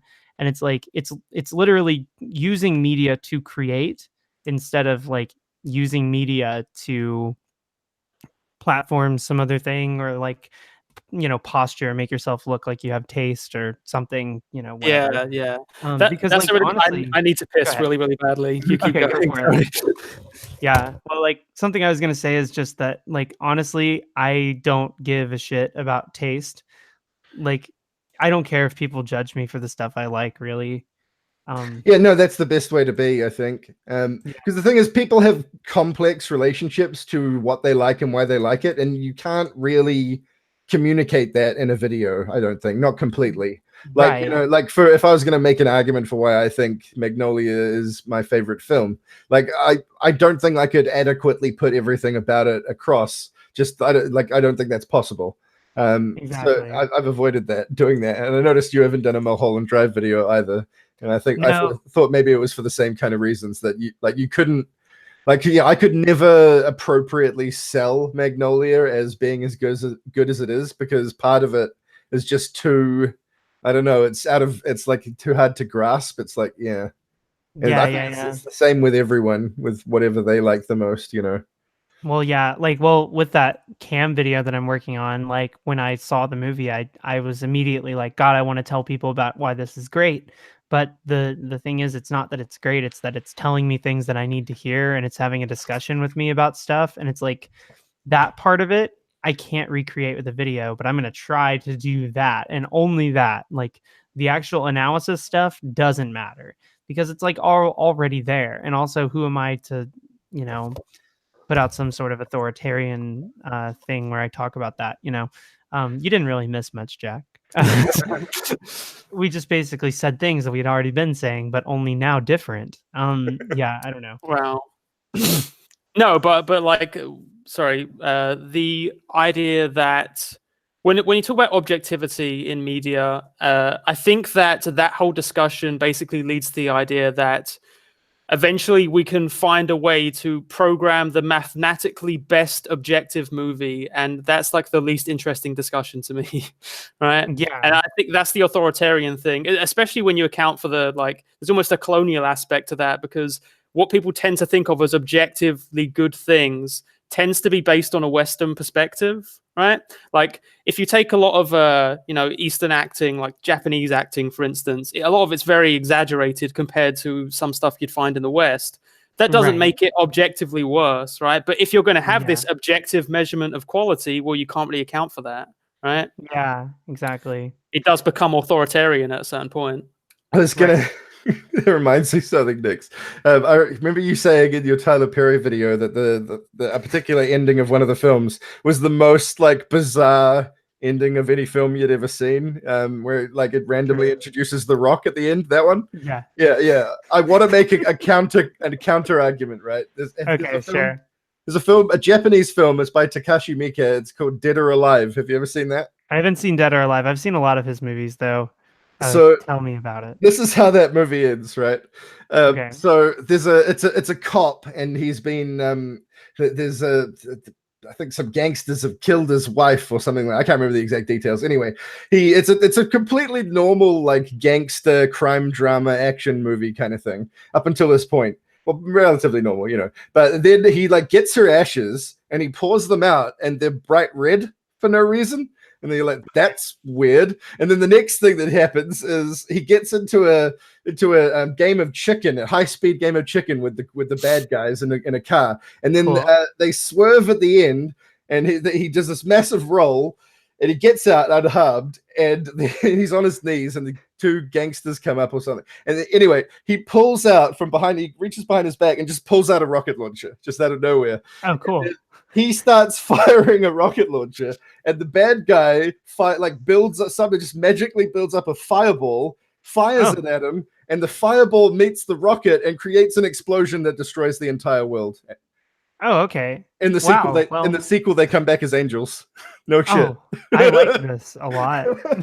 It's just like I should probably see this fucking movie. Pretty normal movie, but then it just goes completely insane in the last few minutes. It's, holy shit! Yeah, this is a Takashi Miike thing to do. It cuts out when the two explosive things hit each other. It just cuts to a like shot of the planet, and there's this like ripple effect that occurs with the explosion that just covers the entire world.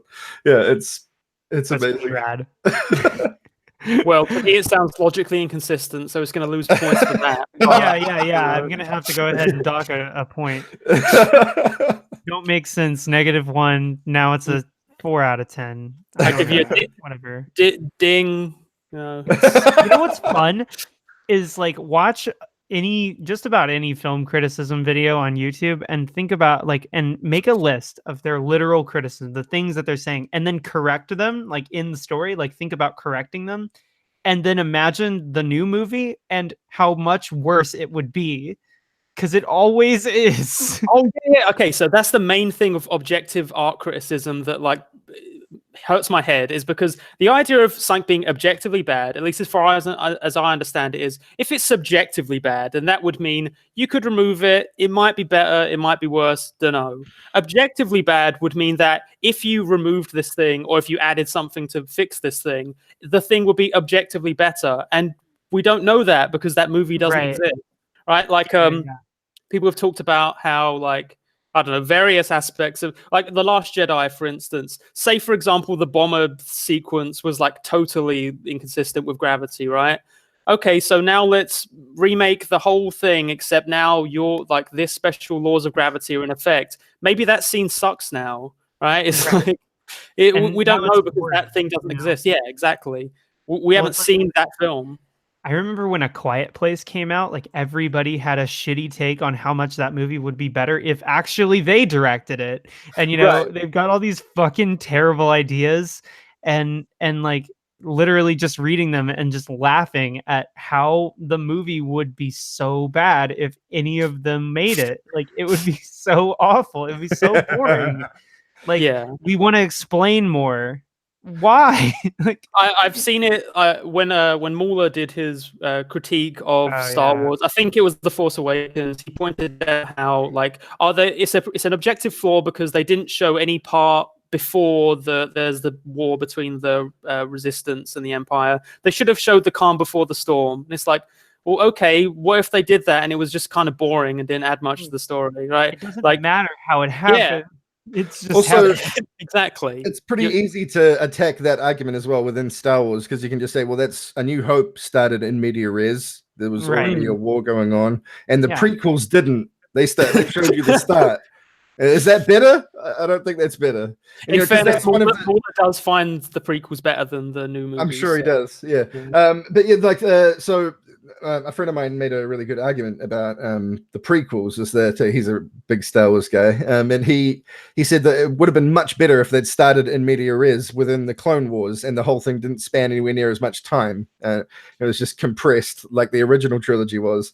And it was like it's a fantastic argument if you actually think about it. Like it would have been way better. Yeah, like you don't want to see the fucking text dispute that led to the fucking war. Like it's almost like there's a text wall so that the movie can get exciting really fast. Like we can get right into it. Yeah, exactly. Yeah.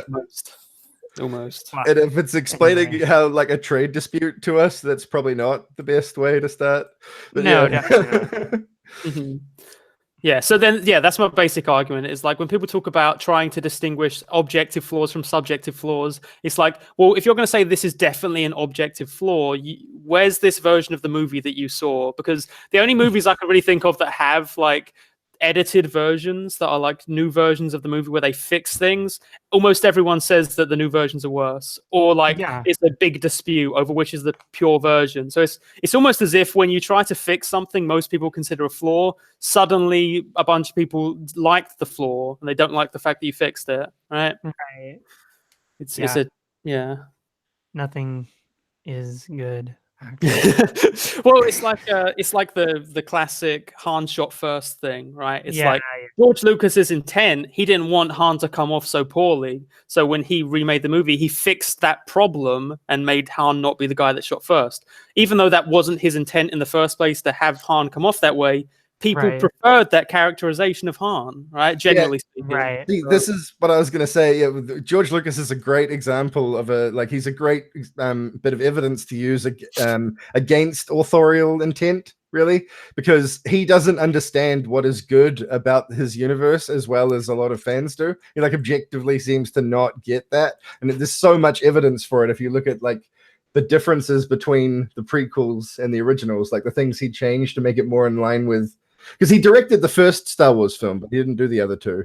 And I think there's been a lot of stuff about them that he didn't like and wanted to change. And then we got the evidence of what that is in the prequel trilogies and the prequel trilogy. And he genuinely doesn't seem to, because he thinks it's like the lightsaber duels and stuff, the flashy like acrobatics and stuff. That's not what people liked about Star Wars. See, I don't know. I have controversial feelings about this because I love THX 1138. Oh yeah, so do I. Great film. Yeah, I fucking love it and can't get enough. The thing is, like, I think that he's a lot smarter than that. Like, so I can't help but wonder if like a lot of the things that he does are intentionally insightful, like like trying to get a reaction out of fans. Like, the thing is with that like 30-minute lightsaber fight at the end of the third movie, like my hot take is that they fight until the fight is meaningless. And that in and of itself is like a statement, like that the fight continues until it's meaningless. And like all this lightsaber stuff it just ruins it all. Like, I don't know how much I support H-Bomb's take about how those movies are actually good. And here's why. But like, well, can I just quickly mention that the sort of one of the things that H-Bomber guy does is he will argue that something is good just based on the intent without factoring in the execution, like just on the ideas, not the actual in practice application of those ideas. And you can make that kind of argument, but like I don't personally. I think the end product matters the most. Well, and see, but that's sort of my argument with it is like that I think that the end product of that last lightsaber fight that's like half an hour long is that you get bored and tired of this emotional like fight in this huge franchise, and it's like surely they know. I don't know. I can't help but think that like obviously the staging is really bad. Well, there's this other angle to it too where like he had a production studio, he had a lot of people that like he was under a lot of pressure because they were trying to get these movies out by specific dates. And so he would come up with an idea for a scene and then they would be like, okay. And then he would start working on the next like scenes and trying to work on the script stuff. And then they'd be like, oh, we're back and we've made it. Be like, what? And they just shot it with extras. And then they just digitally put the actors' faces on the scenes. And he's like, what the fuck? like, and he just got used to that. So the people were his interns were basically making the movie. And then he was just like, well, we don't have time to reshoot this with the actual cast. So I guess we'll just do that.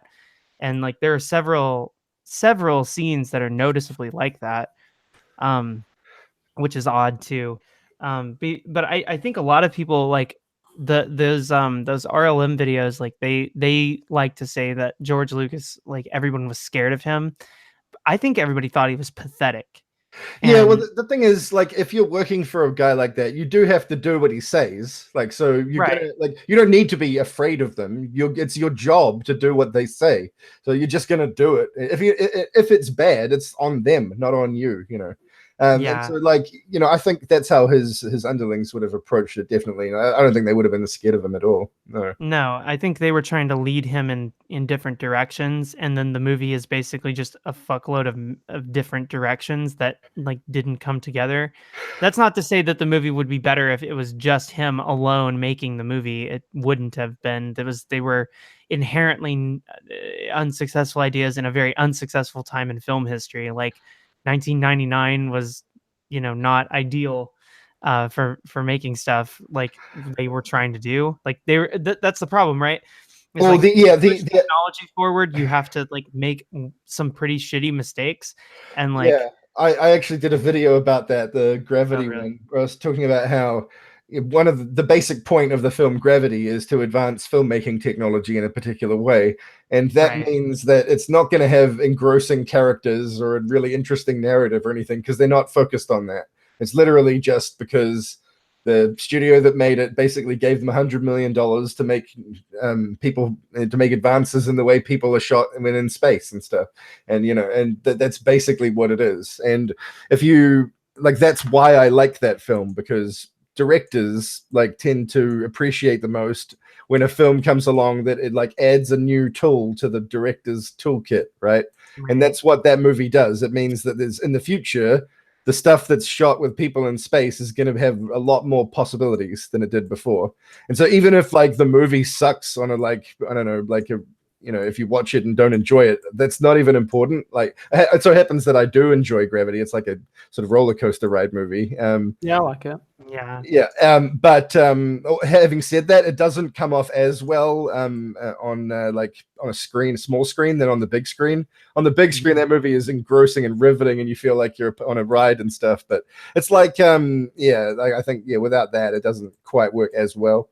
I think that's why it's so important to have like a lens and a context for your critique, because for so long after like the Red Letter Media Plinkett reviews of the prequels, there was a lot of people that were defiantly like, see, this is why you can't have a movie where there's just CGI all over the place. It's objectively a bad thing to have a bunch of CGI everywhere. But then something like Infinity War comes out, which, you know, most people loved or whatever, and people don't point out all the fact that the movie is almost entirely CGI, right? Well, there's things like, you know, the other thing is there's different levels of visual effects, right? Like there are a lot of visual effects that go into movies people don't even notice because they're not supposed to notice. Background stuff, you know. Like I had an idea to do a video, which I'll never do, about Batman Begins, about how Batman Begins had all these shots of Gotham that were mostly visual effects, and they like advanced sort of, they used smoke technology for like stuff coming out anyway. But yeah, none of that stuff is designed to be noticed, and people go through those Nolan Batman films and say, oh, there's actually not that much visual effects in it. Actually, there's tons of visual effects in those movies, but they're all mostly designed not to be noticed. And you know, I think it's a different thing to make something that's designed. You're like with Thanos, you know, he's visual effects because he's doing things. He's of a size and a speed and stuff where a real person couldn't do that. So, and like, you know, it's Gollum, same thing. You know, like he looks in a way that a real person just couldn't look. It wouldn't work as well with makeup and a suit or a puppet or whatever. It's why the narrowness of objective critique really doesn't appeal to me, because it seems like almost universally what it always is people saying this is bad, never do this is bad, until someone does it in a way that most people like, and then suddenly it's not anymore, right? Like even the notion of having all CG characters, people were shitting on that all through like the 90s and 2000s because like they always look goofy. Just try and do practical effects. But then nowadays you have fully CG characters that actually look really fucking good. right? Mm, And so the conversation has changed, and yet for some reason people still argue this thing's always bad, this thing's always bad, and it's all about the use of it. That's why I say like lens and context. Yeah, like, and one thing that you find when you work in film is that there's no tool in the toolbox is objectively bad. They all have a use. Some of them could be, you could argue, are overused, or oftentimes when they're used, it doesn't work. Like Dutch tilts, for example. You know, when you tilt the camera I love a Dutch diagonally. Right. Yeah, like people make the argument that those are really overused and stuff, but there's so many examples you can give of them being used just so well. And like everything like that, where you can make an argument, oh, this is bad for whatever reason. There's always exceptions, tons and tons of exceptions, and everything in the toolkit can be used to make something good. Yeah, I remember Pixar talking about how they were like learning to program in like camera jostling and things like that, or like things going in and out of focus in a way that would seem like flaws in the filmmaking, but they're programming in because obviously it's all completely computer generated.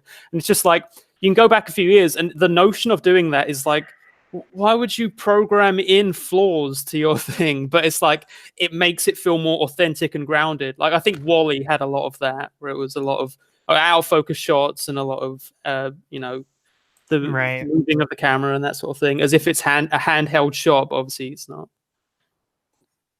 Yeah. That's another one. Shaky cam, people complain about a lot. But some of the best moments ever captured on film have been in what you could call shaky cam. It's just that, you know, a lot of people misuse it, you could argue, but that doesn't mean it's always bad.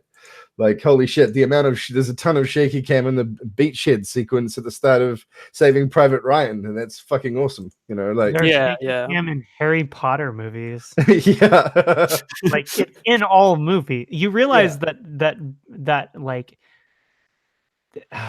film language goes back a long time. It's funny just how like basically what they're complaining about is like that neo documentary feel that came like post 9/11. Of like everybody trying to make everything feel like it was horrific, real, and right in front of you. And like that kind of got sickening and dizzying for a while. Like I understand that, but at the same time, it's just like the context of like why that was being used so much is interesting. But of course, nobody wants to have the nuance to talk about that. Everybody wants to talk about how, well, they shake the camera around and that's bad because reason, you know, I don't know. Even though it's literally been like holding a camera has been around since cameras existed, so like that's not new. Anyway, and it's with everything. Like was it the computer screen, the webcam movie? There was the horror one. What was the horror movie? Which where one? It was like all the webcam, they were in a Skype all the time. Unfriended. Yeah, Unfriended, right? And for a while, a lot of people were shitting on the notion of doing a movie that way because it's like, oh, that would just be cheesy always. But then I think there was a movie that came out this year that people actually really liked. Yeah, it's called Searching, and it fucking ruled. Yeah, I really want to see that movie. And like that's a good example where it was like everyone was shitting on the idea of making a movie using that, but then hey, now everyone's probably okay with it. It's something's shifted.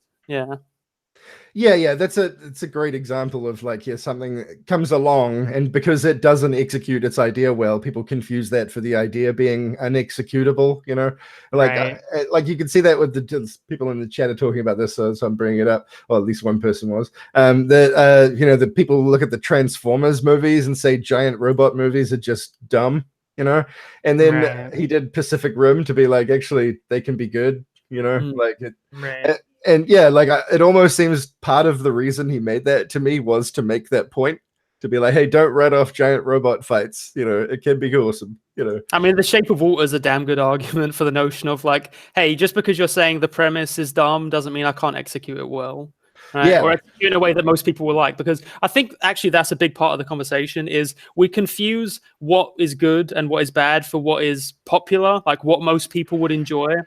And I think that was a big part of the thing with something like The Shape of Water, where it was like people read that premise and they were like, well, it could be like a good artsy movie that some people would like, but I don't think it would really have like a big population appeal, like a big demographic appeal. Right. But it did. A lot of people really liked that movie. So I really liked it. Yeah. I don't know. I was really into it. But Yeah. I mean, I think Anyway. I think it's valid for people to say like, I don't think most people would enjoy this thing because a lot of the time they're right. And I guess that's a valid lens of critique. But I think when people confuse that for like what is the good thing to do, what is the bad thing to do, that's when it gets a little bit Right. muddy. Yeah, because then suddenly something happens and people actually really like it, and it's like, oh, actually, it's okay again.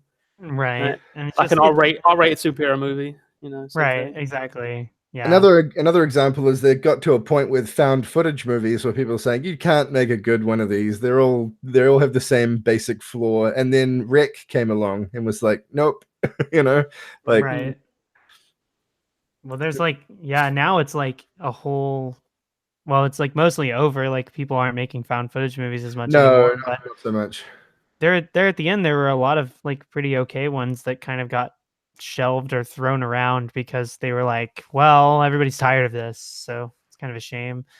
But like, I don't know. I know a lot of people don't like the Adam Wingard Blair Witch movie, but I think that movie really does creative stuff with like the found footage genre, like the way that they're able to use like a million billion cameras is pretty great.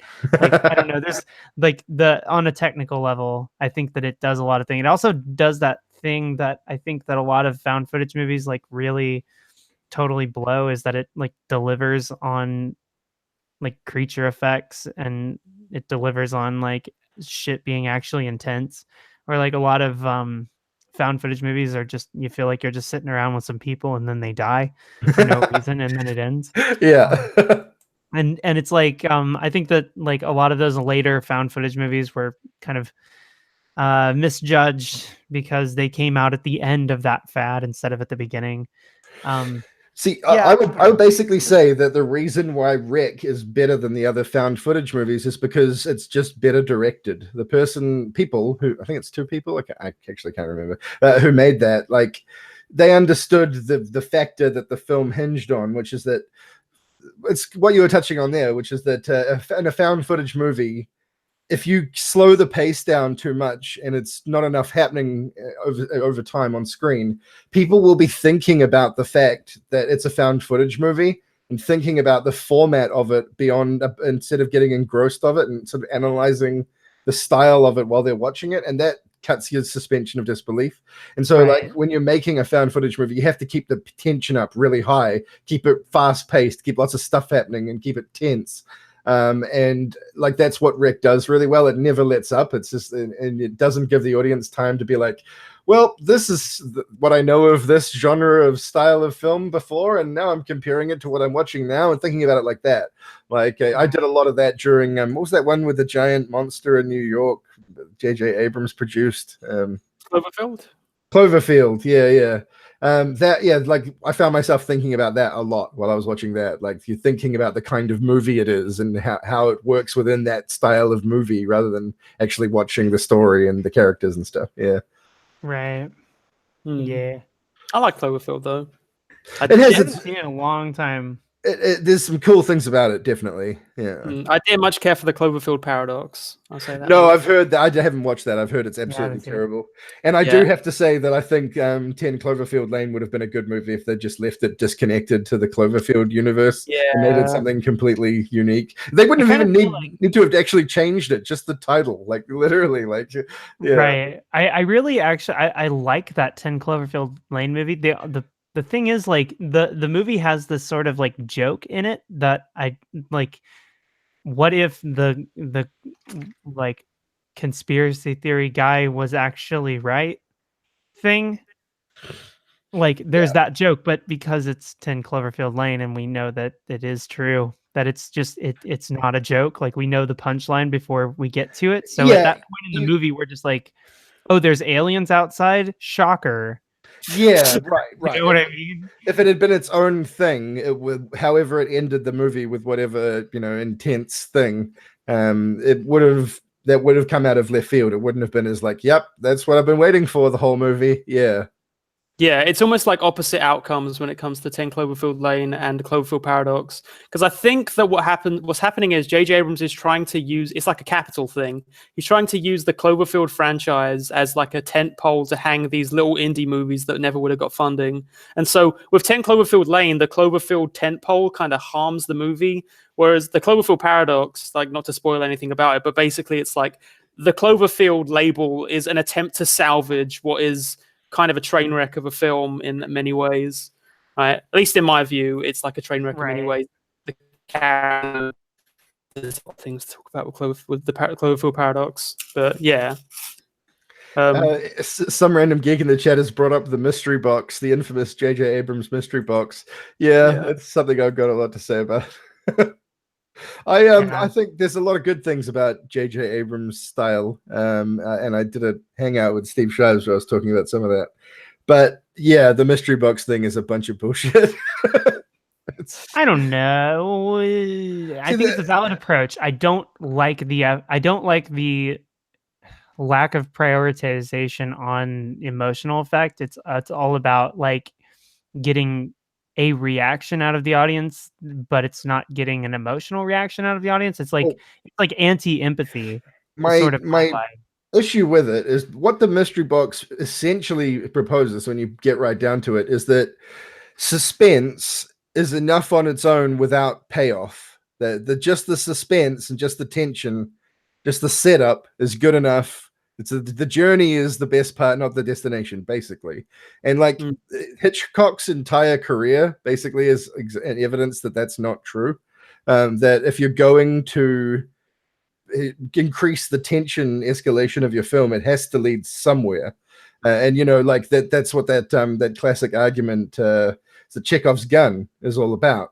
That if you introduce a tension escalating factor into your story, it has to do something or pay off. Otherwise, people will regard it as a dropped thread, and they will, and that's not generally a good thing. If you set up a story and then it just sort of disappears into the ether over the course of it, and you went left wondering like what happened there, you know, that's not great generally. Yeah, it's a tough thing with like narrative programming. Again, I think there's a lot that goes into like the capitalist aspect of it, which is like if you want a movie that a lot of people want to see, you want to ask tons of questions because that will maximize the number of people that will want to see the movie. If it's filled with answers can be boring, but like a question is an infinite source of like discussion threads and people like spreading word of mouth by talking about the movie, and that gets more people in the seats. And so people will go to the next one, so then get more questions. And it's like it's a programmed thing generally for marketing purposes a lot of the time.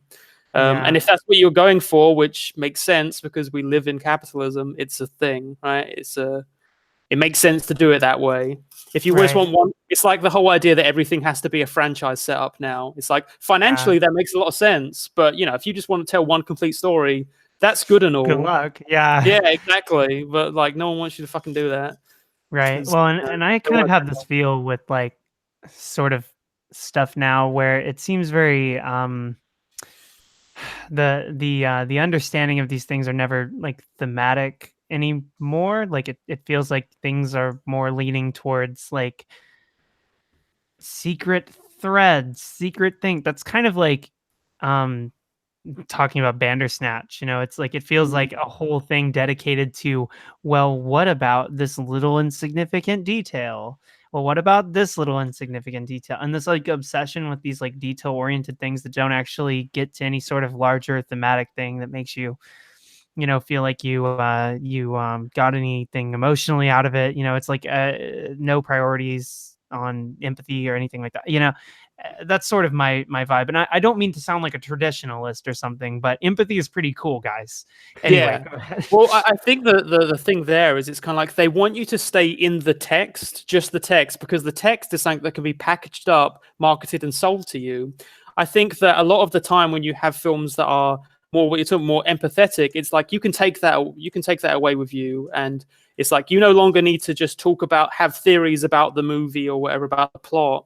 It's something you can take away and use it. I think we've talked about this earlier in the Hangout, but like as a springboard to discuss other things. Like that's the whole thing about a personal perspective review of film. It's like you're talking about your perspective, and that's now something you've taken away from the film.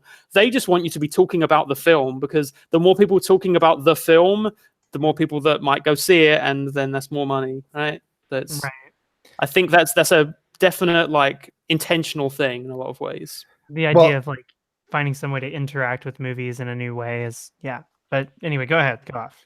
I was just going to say that I think when a lot of times when it comes to films that are expensive to make, people have the approach of like not doing anything that's difficult to understand, because if that happens, a good chunk of your audience is not going to understand something about the film, and that is perceived as lowering sales, basically.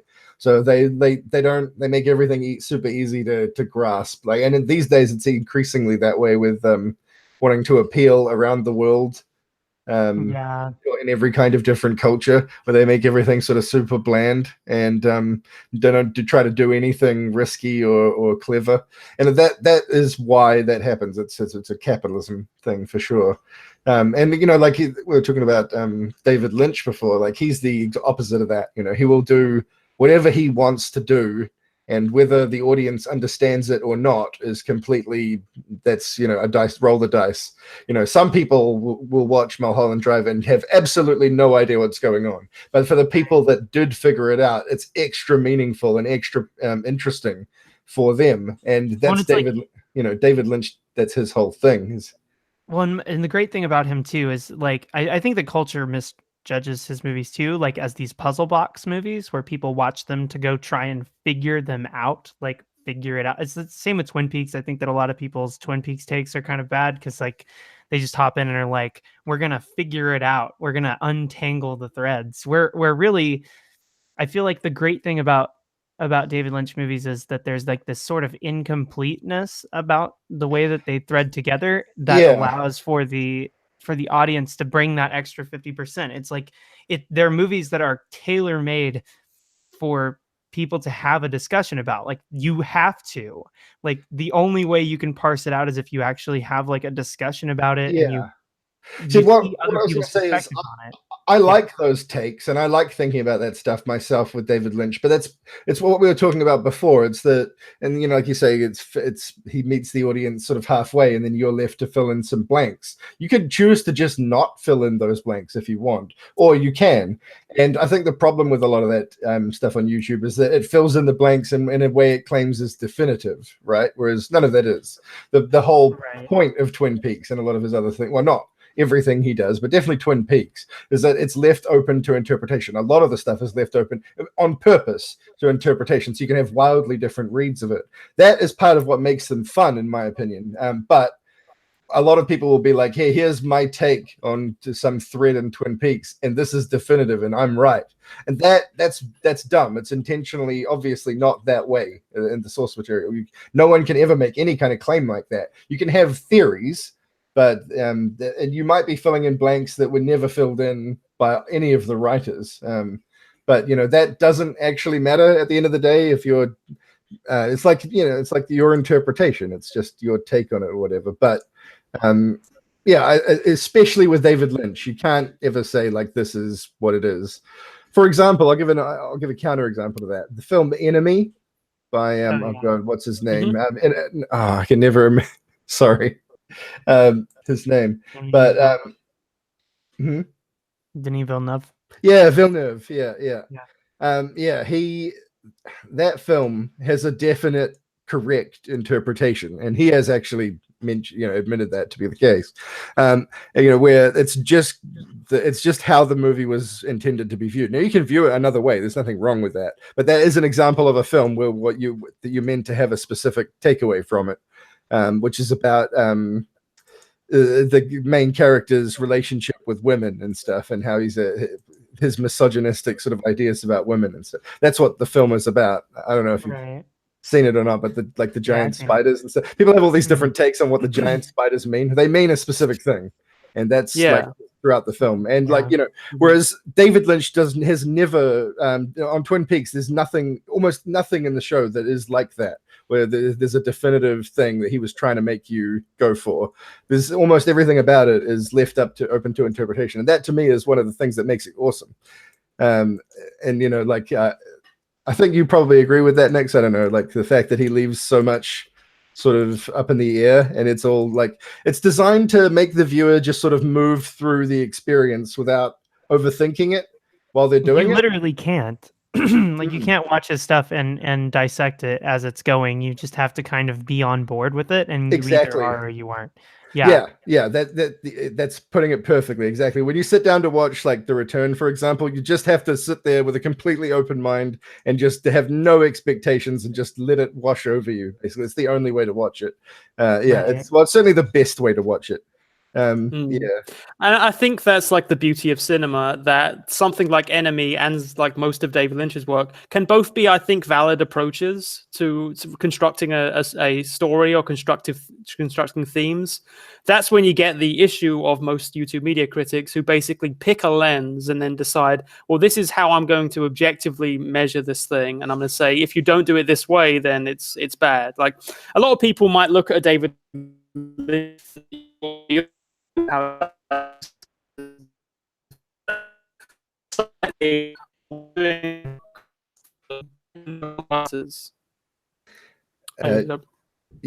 break up a little bit? Yeah, you cut out there. Oh, sorry. Okay. So what I was talking about is that Enemy and David Lynch, both valid approaches. The issue is when people will take one lens and say, well, this is the definitive lens, and then say, for instance, like David Lynch's work, if you're saying he leaves gaps for the viewers to fill in, that's doing the writer's work for him, right? That's the way they'll view David Lynch films, and they won't see the other angle you can perceive it from.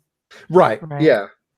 And that's sort of why I like Mulholland Drive, I think, is like not necessarily because I have some sort of definitive answer. I mean, I've seen a lot of different narrative sort of reconstructions of what that story is supposed to be, but really when it comes down to it, it finds an interesting way to move you from scene to scene through these like different unique sort of emotional experiences. It feels very much like life in a weird way, where you feel like you're experiencing these like weird things that don't make sense and then are confounding, and then you just have to keep moving on, and then eventually you recontextualize them and think about them and you go, oh fuck, all these things actually are why I'm here now, and this is why I'm this way. And then you're like, dang, so am I supposed to just keep moving, or like what am I supposed to do now? And so I don't know, I like that it does that. I mean, I have a definitive take on what I think Mulholland Drive is about, but like the other thing is like I never want to make a video about it really, because I don't feel like putting that out in the world. Like I don't want that to reframe the conversation for people, because I would rather them not watch video essays about it and then just go watch the movie. Yeah, you don't want people to start linking to it and saying, oh, you want to know what the movie's really about? Watch Nick's video. Yeah, I hate that. And people do that with my Eraserhead video all the time, and I find that infuriating. So I felt really bad about that after that video came out. So I kind of feel like I was ideologically punished or something. So I don't know if I can abide that sort of stuff in the future, but maybe. But I mean, I wish there was some way where we could do things where they wouldn't have an explosive effect, like an explosive counter effect that we didn't intend. That would be rad. Anyway, I mean, I was just gonna say with Twin Peaks, I think the best way to put it is that when I watch The Return, and then I see people talking about it afterwards and see what they thought about it and stuff, and think about what I got from it, I think what's happening there is you're not figuring the show out. What you're doing is you're figuring out what analysis of it best suits your experiences, your worldview, and your sort of approach to things. And that's what you're working out. But a lot of people confuse that for just figuring the show out. There is no figuring the show out. It's left too open for that. But what you can do is you can figure out what approach to viewing it works best for you, makes the most sense for you. And yeah, I think that a lot of people, because that is quite a revelatory thing to go through on projects like that, where you're like, oh yeah, that could be this and this could be that. That process is quite sort of, has a sort of quite intense revelatory value to it. But people confuse that for they're having revelations about, like, objective revelations about the true nature of the thing, and they've cracked the code or something like that, and that's not what's happened, you know. It's literally built into the show. There's a character that thinks that they've seen behind the curtain of the world and thinks they understand everything, when really they don't fucking know anything. Yeah, they have no idea what's going on. Yeah, it's pretty rad. I think it's a selling point kind of thing too, where it's like, if you're selling your video as like, I have the take on this movie, like, or this piece of media, I have the answer to all these questions you had. Well, that's very appealing. If I come into it and I say, well, here's my very well-reasoned opinion of what this thing's about, I don't give a fuck about what your opinion is. I want to know what's really in that movie. It's like and I think that's another one of those, like, consumerist selling aspects of media criticism, is you want to be the one that has the take. Right. It's the MatPat thing where they're like, this is what movie is actually about, actually. Yeah. See, I used to watch game theory videos, and I've never watched their film theory channel ever. Thank God for that. For a film theory channel, they sure don't do a lot of that. Yeah, well, see, that was my basic problem with it, is it's kind of, and this is one of the things I wanted to talk about in this hangout, actually, is that it's slightly insulting to the craft of doing film critical analysis to just assume that someone whose only prior experience was video games, that you could just transfer over to that with just smoothly, you know, it's the same, you know, and it really isn't. And I think, like, that approach is what put me off it, I guess. Right. Yeah, I mean, video games are a very, I would say, less developed medium than film in storytelling aspects. Yeah, they've been around a lot less time, so you do get a lot of games that are very easily readable, where it's like, you know, it's not like got these seeded in themes that they're not really meant to be answered. I think Silent Hill is a good example of something that is a bit more like that, where it's open-ended. And certainly Silent Hill 2, yeah, Silent Hill 2 especially, but like in games, you can kind of do the whole game theory thing, where it's like, I have the answer to this game, and you'll mostly be correct, because, I mean, at least if you read in the author's intents, they'll have a pretty simple theme or a pretty simple metaphor in the work that you can read and understand. Right? Whereas when you transfer that to film's such a more developed storytelling medium that it's a lot harder to just say, I have the definitive take on this film, right? Yeah, well, that's one thing that I think is really great about film, is that it consistently gets better over time. There's an argument people make that with films aren't as good as they were back in the old days, but what's actually happened is that a lot more films are being made. So there is a lot more bad films than there used to be, because there's a lot more of everything, and that also means there's a lot more good films. And so, like, because the language of film develops over time, and it's been developing for so long, and it is being added to all the time, and that, you know, it just makes for a richer tapestry you can draw. Now, you can make a bad tapestry, but, you know, there's the potential for good tapestries is higher now than it has ever been. And the bad is necessary for the good, like we were talking about with the prequels and the use of CGI, right? It was necessary. To make the stuff more people would enjoy. That's what I was hitting on with that technological advancement argument that I didn't really actually ever finish, which is that, there's films like the prequels, like Gravity to an extent as well, and like Avatar, where the point of it is to advance filmmaking technology. That's what the director's most interested in terms of their approach to the project. And you can tell, you know, that's the case. And James Cameron was essentially, to a degree, doing the same thing on Titanic, but it's not as obvious. Where it's about the techniques and the technology behind the filmmaking rather than anything to do with, like, the story or the characters. And, like, as someone in the industry, though, that stuff's important, and those movies have a place. Like, they're adding stuff that can be built on later by things that might use them better, you know. And they would never be able to.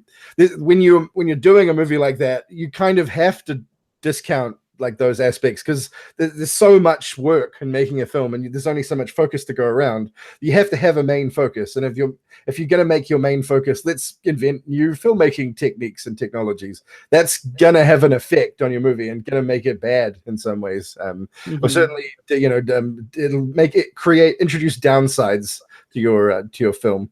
And but that's just a sort of necessary sacrifice for those films to get made. And so I think they'll always have a place. Plus, like, the Avatar sequels are currently feeding the entire Wellington film industry, so I can't really hate them. Right. You're being paid off to say they're not that bad. Well, there's like 600 people here right now who's like are feeding their kids because of those movies, like, and sure, they're making a ridiculously large amount of them. There's like 5 of them now or something, but like I'm glad. Keep making more of those fucking things. Because the Wellington film industry is now set up. It didn't used to be. I wouldn't necessarily have always made this argument, but it's set up now to do more than one large budget production at once, which it wasn't normally the case before, but it is now. So, like, before I might be like, well, if we spend the next 5 years making Avatar movies solidly, then there's nothing else that's going to be able to get made here. But now that's not the case. So crank out those fucking Avatar sequels, and let's get the possibly better stuff in the other half of the film studios. Yeah. Avatar's definitely an interesting one, because I was actually working on an Avatar script in place of my False Reality video I put out recently. Like that, my next one was going to be Avatar, but as I was writing the script, I realized I was kind of doing the thing I don't like, where I'm just saying, I already hate this movie. I'm just going to go through it and say all the things in the plot or whatever that I think are silly. I think the Na'vi look ugly or whatever. It's like picking things like that. I want to have more to say about that movie. And so I'm kind of taking a step back, because I think there's so many things about it that are important and did contribute a lot to the industry. And it's like, if you remove those things, maybe you could get a better story out of it. But, maybe that would be missing the point in some way. So I want to try and think more about and have something interesting to say, because on a personal level, it's the only movie I've ever walked out of in the theaters. That was how much I disliked it, but I still want to have more to say about it. Yeah. Yeah. Is it the blatant lack of nuance, or what exactly is the thing that turns you off? This all gets to what I was getting at with that Gravity thing. Is that, well, Gravity is a lot better film than Avatar, but the same basic argument applies, which is that those films don't exist to have good stories and good characters. That is a major downside, obviously, but you can't say that means they don't have value, because they do within the industry. They serve an important role for other filmmakers and stuff. And so, like, I could say the same thing about these 2 films are generally regarded, obviously, as good. One especially, which is Citizen Kane and Terminator 2, because those films both changed the whole industry in terms of the stuff they invented. I mean, Citizen Kane also set some sort of precedents about people's creative control and stuff, which is different. But like, they also, Greg Toland, the DOP of Citizen Kane. A lot of people think that it was all, they attribute everything in that film to Orson Welles, whereas actually the DOP, Orson Welles had been coming from theater, where there's a lot less lighting stuff involved. They have lighting, obviously, and they do a lot of work with lighting, but on film, it's a whole new level. And so Greg Toland, the DOP of that film, basically assumed he could use that to sort of, he would be able to get past Orson Welles' film ideas for techniques that he wouldn't have been able to get past other directors who are more experienced. So he was like, I wonder if I could convince Orson Welles to let me do like weird, intense light beam stuff with like bars of light going through smoky rooms and stuff. And because that stuff hadn't really been done that much before that. And when Orson Welles was like, experiment, do stuff. And so that was what that relationship was. Orson Welles permitted Greg Toland to experiment and do new ideas and stuff, and then Greg Toland did them. So it's definitely both people who contributed to that. Orson Welles created the space where those things could be done. But a lot of that stuff, that really cool lighting in Citizen Kane, really cool shot composition with silhouettes and beams of light and stuff, and interesting. And the start with the tracking shot at the start that goes over the fence and stuff like that. A lot of that stuff was the techos. A good argument against authority. Hot take: Citizen Kane is like so standard stuff. I want people to watch classic films that are wild and weird. So, but that's, I guess, what I'm saying is that Citizen Kane, from a technical perspective, was not standard at all. It totally changed a lot of stuff to do with filmmaking techniques in the industry, and like that's why it's important. That's why you'll see a lot of directors saying it's the best film ever made, because it added more tools to the director's toolkit than any film before it, and possibly since it, in terms of just the sheer amount of stuff that it contributed to the like language of film or whatever. Y'all ever seen Freaks? Yeah. Freaks fucking rules. I think it rules to talk about, because I have no idea whether or not it's like okay to like it, or if I should probably not. But I fucking love that I have seen it a few times. Yeah. Anyway. Yeah, I mean, I guess it's like, again, why I would say most criticism ends up being contextual, because you can talk about how, if you look back at Citizen Kane, a lot of it seems really boring because a lot of the things about it have been ripped and borrowed and arguably done better by films later on. But, so even though at the time it was like seen completely differently, it was seen as this revolutionary thing, and now it's seen as kind of boring and standard. Yeah, and another film like that is La Règle du Jeu, The Rules of the Game. Like that by Jean Renoir. That film socially did a lot of things that films before it hadn't done in terms of its sort of social politics and a few other things. But these days it's totally tame. Like it's you're watching, you're like, this was controversial. Yeah, like y'all ever seen Night of the Hunter? No. Is that about? That movie sucks. I love that movie. In case anyone was wondering, you can put that. Go ahead and quote me on that. Night of the Hunter is a movie from the 30s, and it fucks. Anyway, no. It's just like it's this like post-expressionist American movie by dude who only made one movie. It's really fucking good. It's basically like it's a musical, but it's not. And like it's mostly lit in shadow, like silhouette. It's really fucking cool. I like it a lot. That I don't have a lot of like, insight on it. I just it's you've seen Do the Right Thing, I'm sure. Yeah. The love and hate thing. It came from this movie. It came from Night of the Hunter, and it's this murderous like religious figure. Has love and hate written on his hands, and he like tries to convince children to believe him so that he can murder them. It's fucking awesome. Anyway, it fucks. Moving on.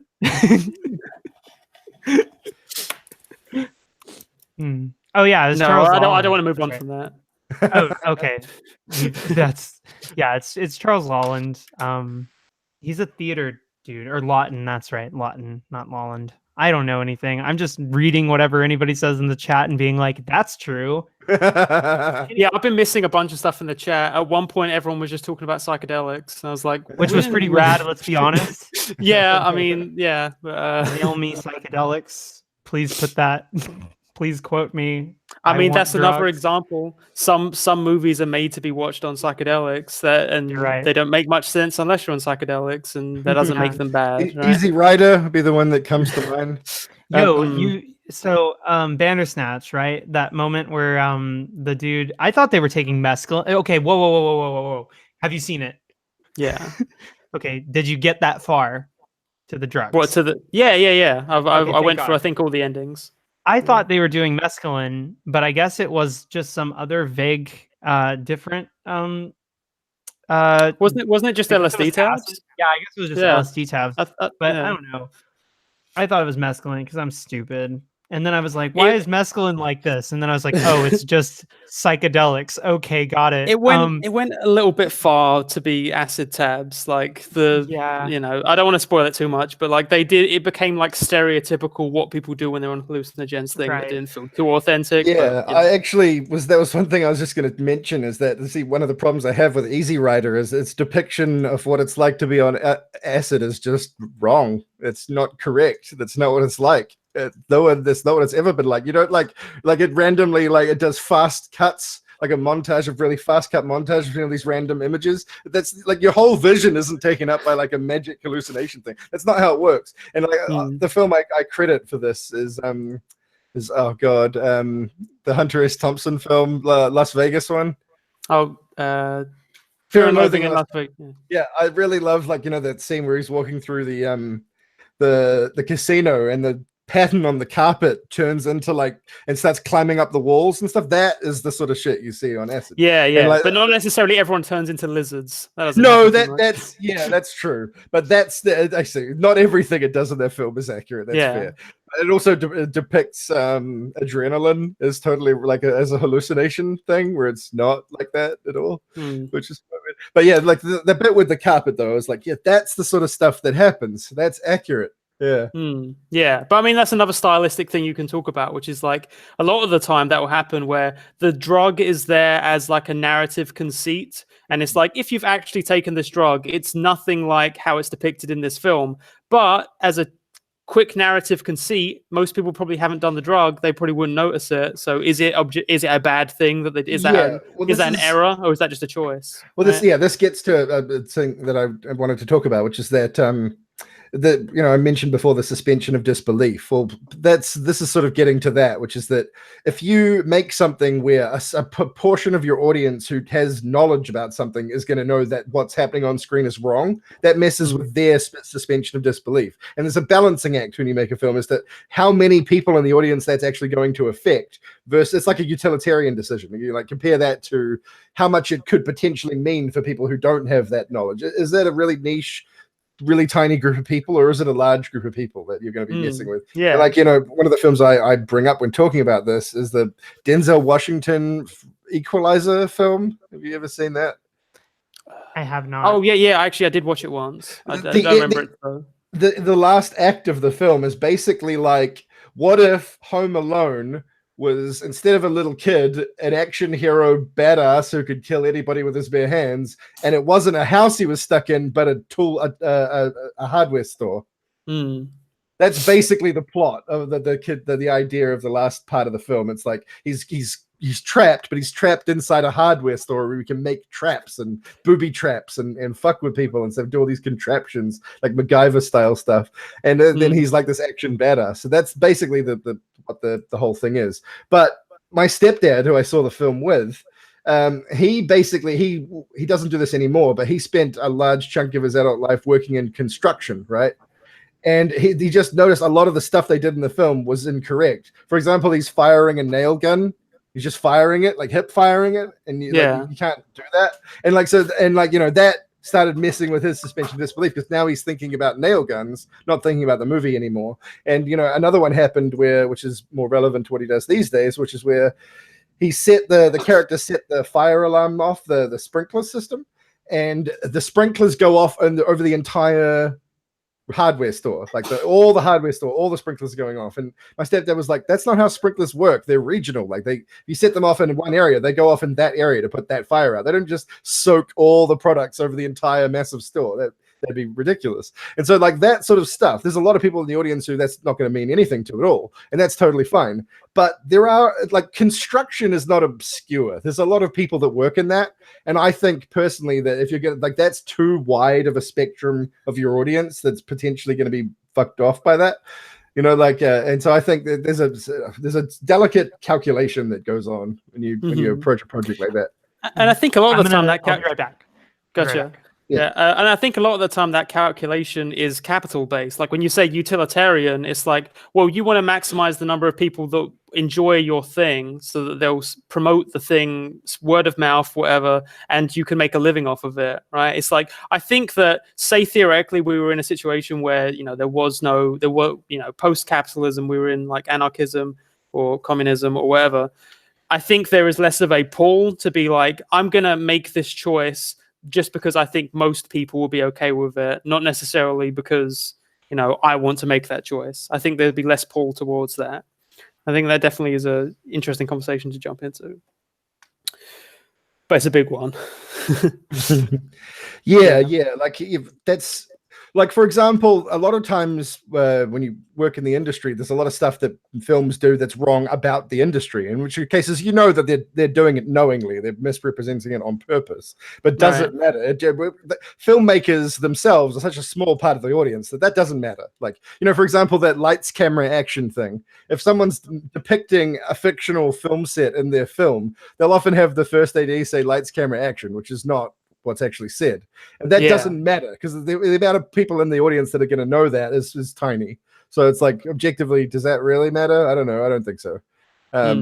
Yeah, that's what I'm talking about, I guess. Like, yeah, and I mean, you can go the other way of it. Say you really want a really authentic-looking film set, like that really functions like a real film set, but a lot of your audience may feel alienated by that, and so you'll have to change that artistic decision because it's like, well, I want people to actually go and see my movie. That's why they do it the lights, camera, action way, is because they don't want to make, because that, again, that's suspension of disbelief. If the audience is suddenly thinking about, oh, I wonder if like, what, oh, is that the thing they really say on sets? Like, now they're thinking about that rather than thinking about the film.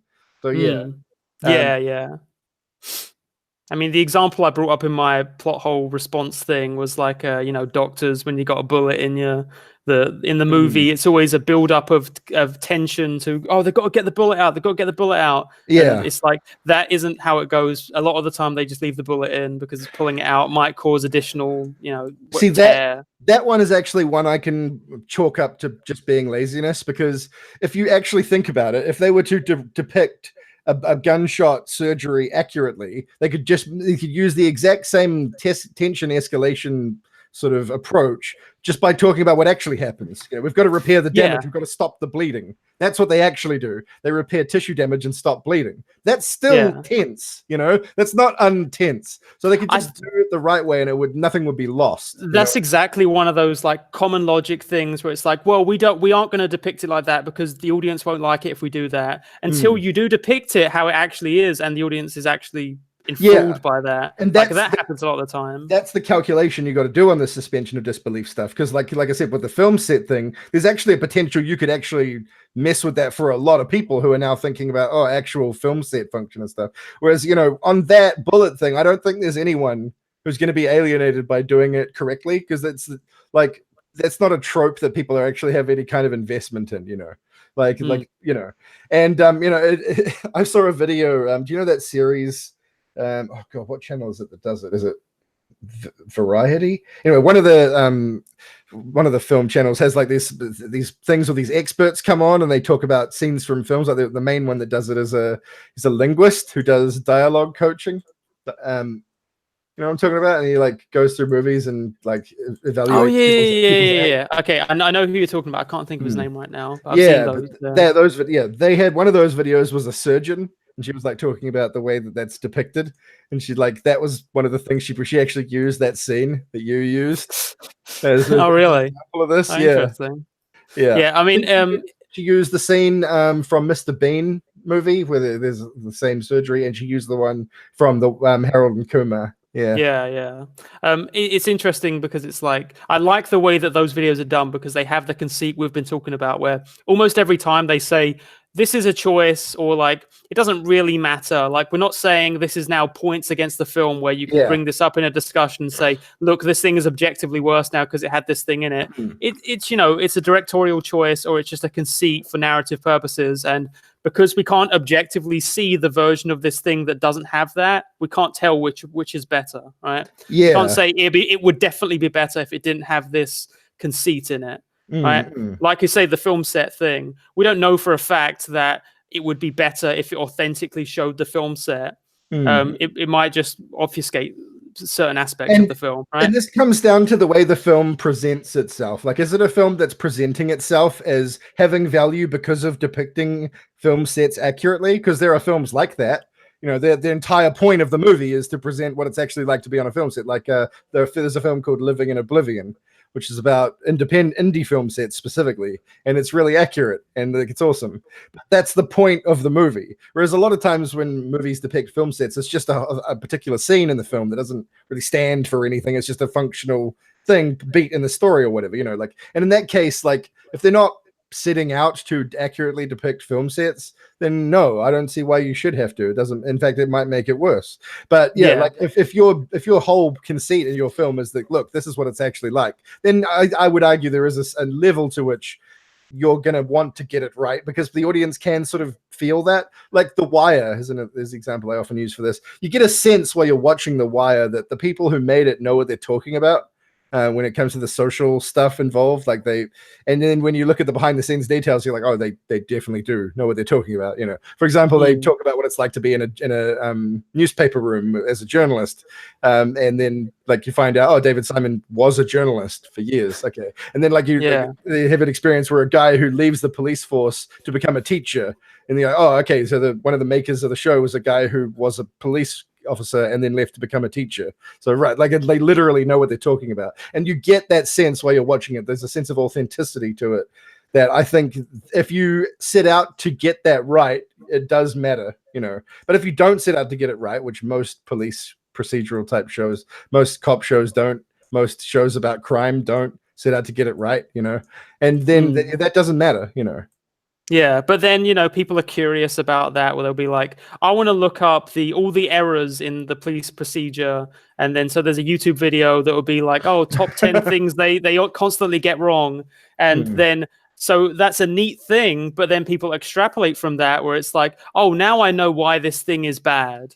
Right? It's like that isn't the utility of those things most of the time. It's not supposed to be like, now you have this thing that you can dock points from the material for. It's just, this is an interesting thing to consider when you're looking at this material, right? I actually just had an interesting thought, which is that I think if you're going to do if you're going to focus on something negative and talk about something that's bad, then the best way to do that isn't to just pick a particular thing and then analyze the entire thing from start to finish, just crapping on it whenever the opportunity arises, but instead to like take one scene out of a lot of different projects and give them as an example of this specific problem, because then you can more easily argue, I'm not saying this makes the film bad, it's just an example of a particular trope or whatever, or device that being misused or whatever, in my opinion. And then so you spread it out rather than shitting on one particular project, because that will and that is what those dialogue coach, those movies do, those videos do, because they're like one scene from each thing, and you can better believe them when they say, we're not trying to say these films are bad, because they only used one scene, and so they're not like, you know what I mean? Like, I don't know. Yeah, I get you. It's like, I think that's definitely a very valid approach to that sort of thing. I like the way that the voice coach does his stuff, because again, he also doesn't leave judgments. He doesn't say, well, what a piece of shit movie for getting this accent wrong. It's like, it can be its own thing. It's like Cockney accents, are dear to my heart, because you'll get a lot of Cockney accents in movies that are fucking atrocious and clearly just like, Mary Poppins, like, hey, oh, governor. And it's like, that isn't authentic at all, but maybe you just wanted a character that sounded like a cartoon. So I can't say it's bad that you did that. I can say that it annoys me on a personal level, but, Yeah, it annoys you, and it's taking you out of the project whenever that happens. Anyone who is familiar with the accent and cares about that will be taken out of the experience somewhat in that moment. Yeah. It's tricky. Yeah. That's our conclusion. It's tricky. Well, we have been going for quite a while. I was going to say, should we start trying to wind this down?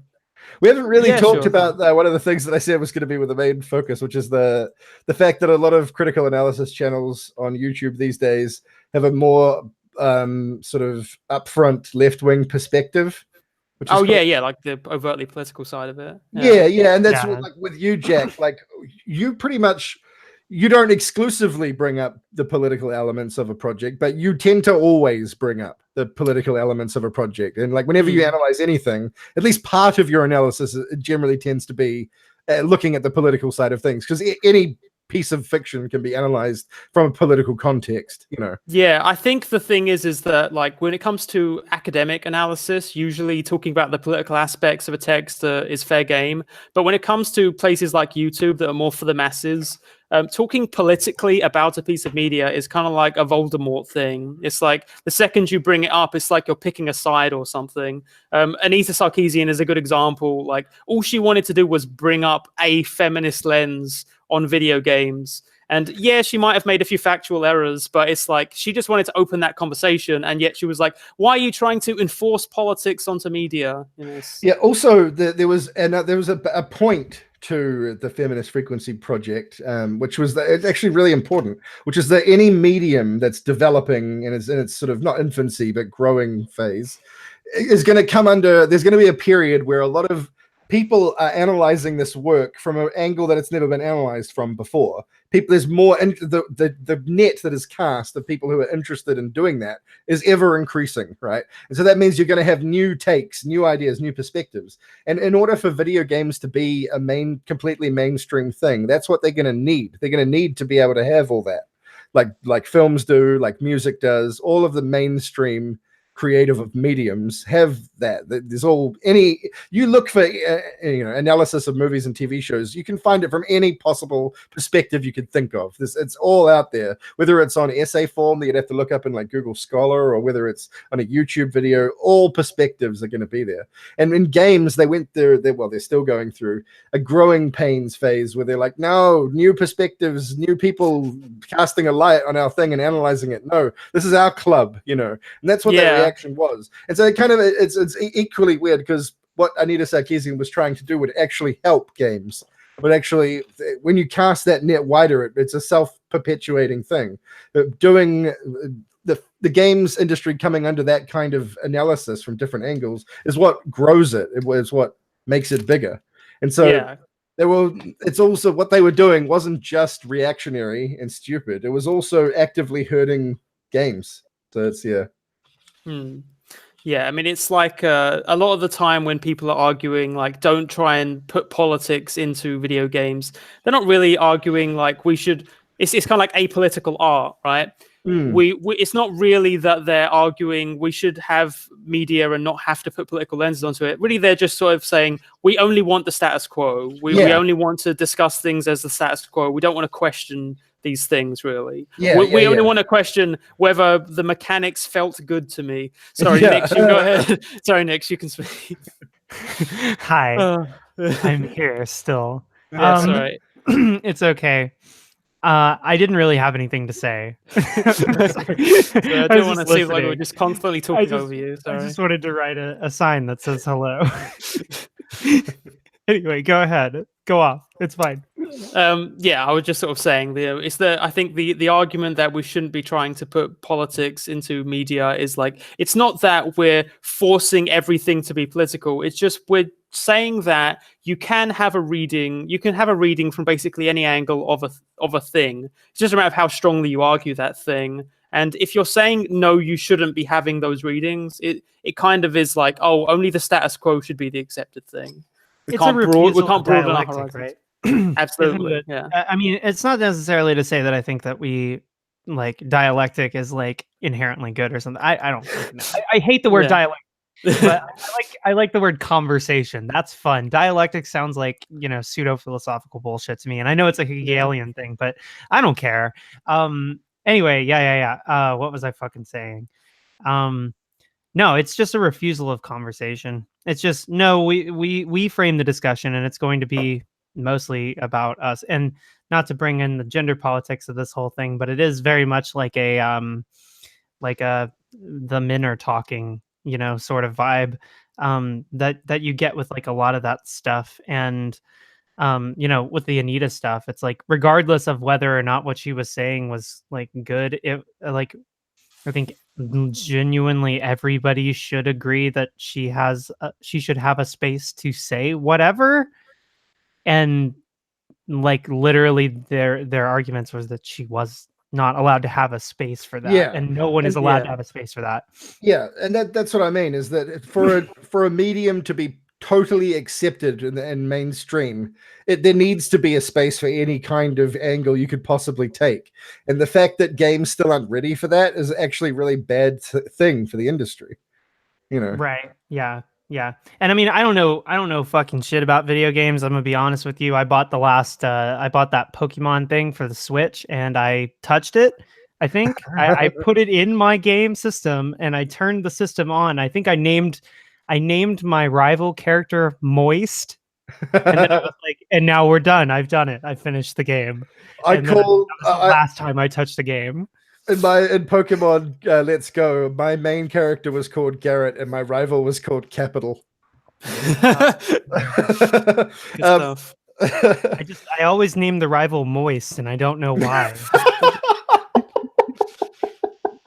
Maybe that's something I need to be, analyzing. Perhaps I should bring this up in therapy.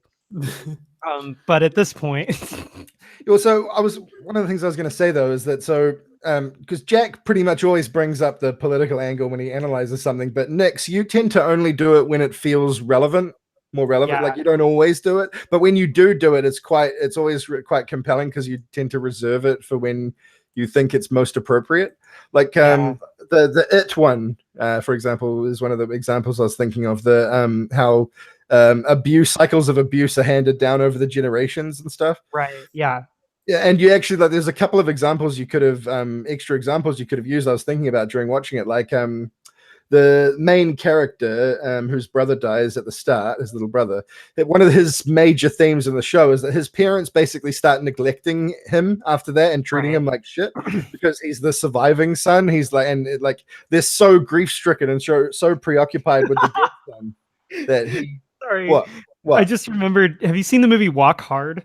Yes. Yeah. Wrong kid died. Oh yeah. Sorry. Go ahead. Fuck. Yeah. All Yeah. right.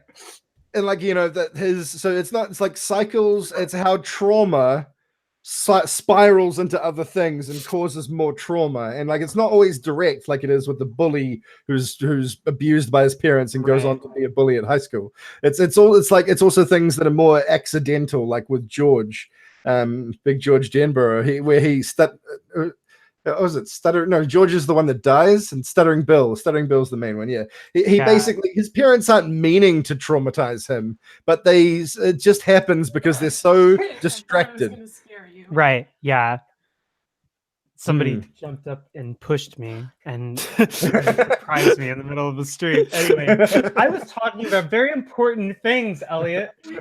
We were talking about the It video that I made. Do you remember this? Yeah. Yeah, we were talking about that. Yeah, I know. This is where academia has fallen. Yeah, this is where academia dies. Anyway, get out of here with your 9 Inch Nails shirt. Where the fuck are you from? Yeah, as if this wasn't yours. Okay. Hi. Anyway, People with sleeveless shirts trying to talk about media. yeah, for real. Yeah, why isn't he wearing a suit with a top hat? Yeah, he should be wearing a Oh. suit and like sort of a weird sort of mask, Yeah. Exactly. or perhaps a helmet, or he could have like a frog face. A monocle. He's got to have a hat. Definitely has to have a hat. Yeah, It must be really like sad now to be like, okay, so I'm gonna be a suit person, but what the fuck will my face be? yeah, this is a lot less choices than there used to be. For Yeah, originally. yeah. It used to be like, well, I could be a suit of armor. Cool, Yeah, got it. yeah, I could yeah. be or I could sort of just be Slender Man. That could be a thing I could be. Or Yeah. maybe I want to be a plague doctor. I can just Yeah, go, yeah. this movie's a bunch of Marxist propaganda. One of the things I love about those videos, Jack, is how you intentionally grabbed images that have like the Getty Images logo. Yeah. They change with every pose. Yeah, it's Right. fucking brilliant. I love that. Yeah.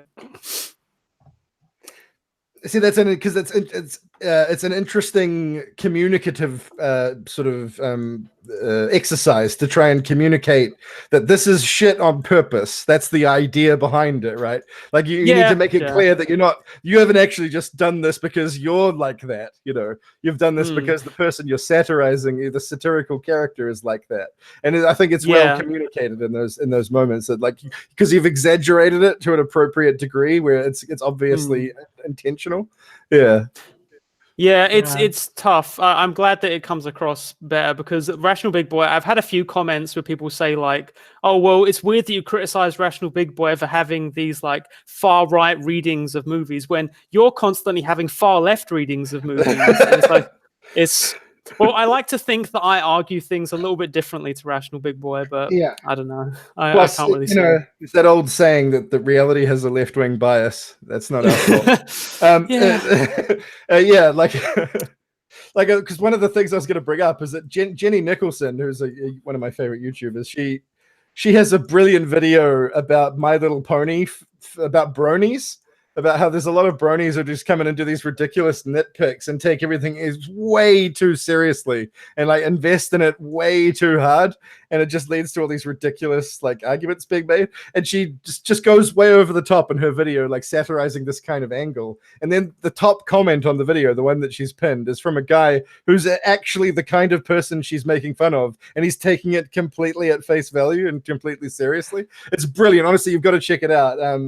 It's on her channel. I'll put it in the put a link description, because watch what the kind of argument she's making is so over the top. And like, you know, she's like, I think not, like the person doing the analysis is taking it for granted that they're watching a show for like small children, and that it's not supposed to be like, you know, the continuity is not supposed to be perfect, and like that stuff doesn't matter, and like you're just looking at all the wrong angles for it and stuff. That's what her satire is about. And then you scroll down to the comments, and there's this guy who's like, and you click on his channel. He makes My Little Pony videos. That's what he does. And like, it's amazing. It's like Lewis's law, you know, that thing in feminism where if you talk about it's like something to do with toxic masculinity, for example, someone will come out in the chat, in the comments for it, and just demonstrate the exact behavior you're criticizing. That always happens, and it's kind of like that. She's making fun of these people, and then one of them just turns up and has no idea he's being made fun of. You know, he just engages with it in good faith, and it's brilliant. Yeah. By the way, Nix, I like how you keep looking over your shoulder now in anticipation of a jump. Also, I'm like sitting here, and then I hear ABBA start playing in the other room, and I'm like, oh, cool. Like, dang. ABBA rules. No copyright striking, hopefully. Yeah, hopefully. I don't think you can hear. I don't think it's audible. No, I can't hear it. Thank God. I just wanted to mention something from the chat. There's a person called Haruka Kanada, and they say, at Nix Fears, your videos are so good that I watch them despite being too afraid to actually watch much horror. That actually brings up something I wanted to say, is that one of the great things about your channel, Nix, is that I don't watch much horror, like I've said, yet I watch everything you do because your approach is interesting and captivating and stuff, and you make good videos. So that's like a good sign, I think, when people who aren't even in your niche are watching it despite that. Like, for example, I watch a lot of this. There's this channel called Save Gaming. He's a German guy, and he makes a lot of videos about Mario Maker. I've never played Mario Maker. I don't own Mario Maker, and I never will play it. But I love watching his videos about it because it's like he just does them really well. And even though I have no access to the thing he's making, like his videos are like, here's something you could do in Mario Maker. Here's ideas for Mario Maker. And I'm just like watching them despite not having the game, just because he's so good, you know. And I think Do Not Eat 1 is a good prime example of that too, where I don't care at all about city building games or city skylines, but he does really good like leftist analysis using that makes me really care about what he's saying. Right, yeah.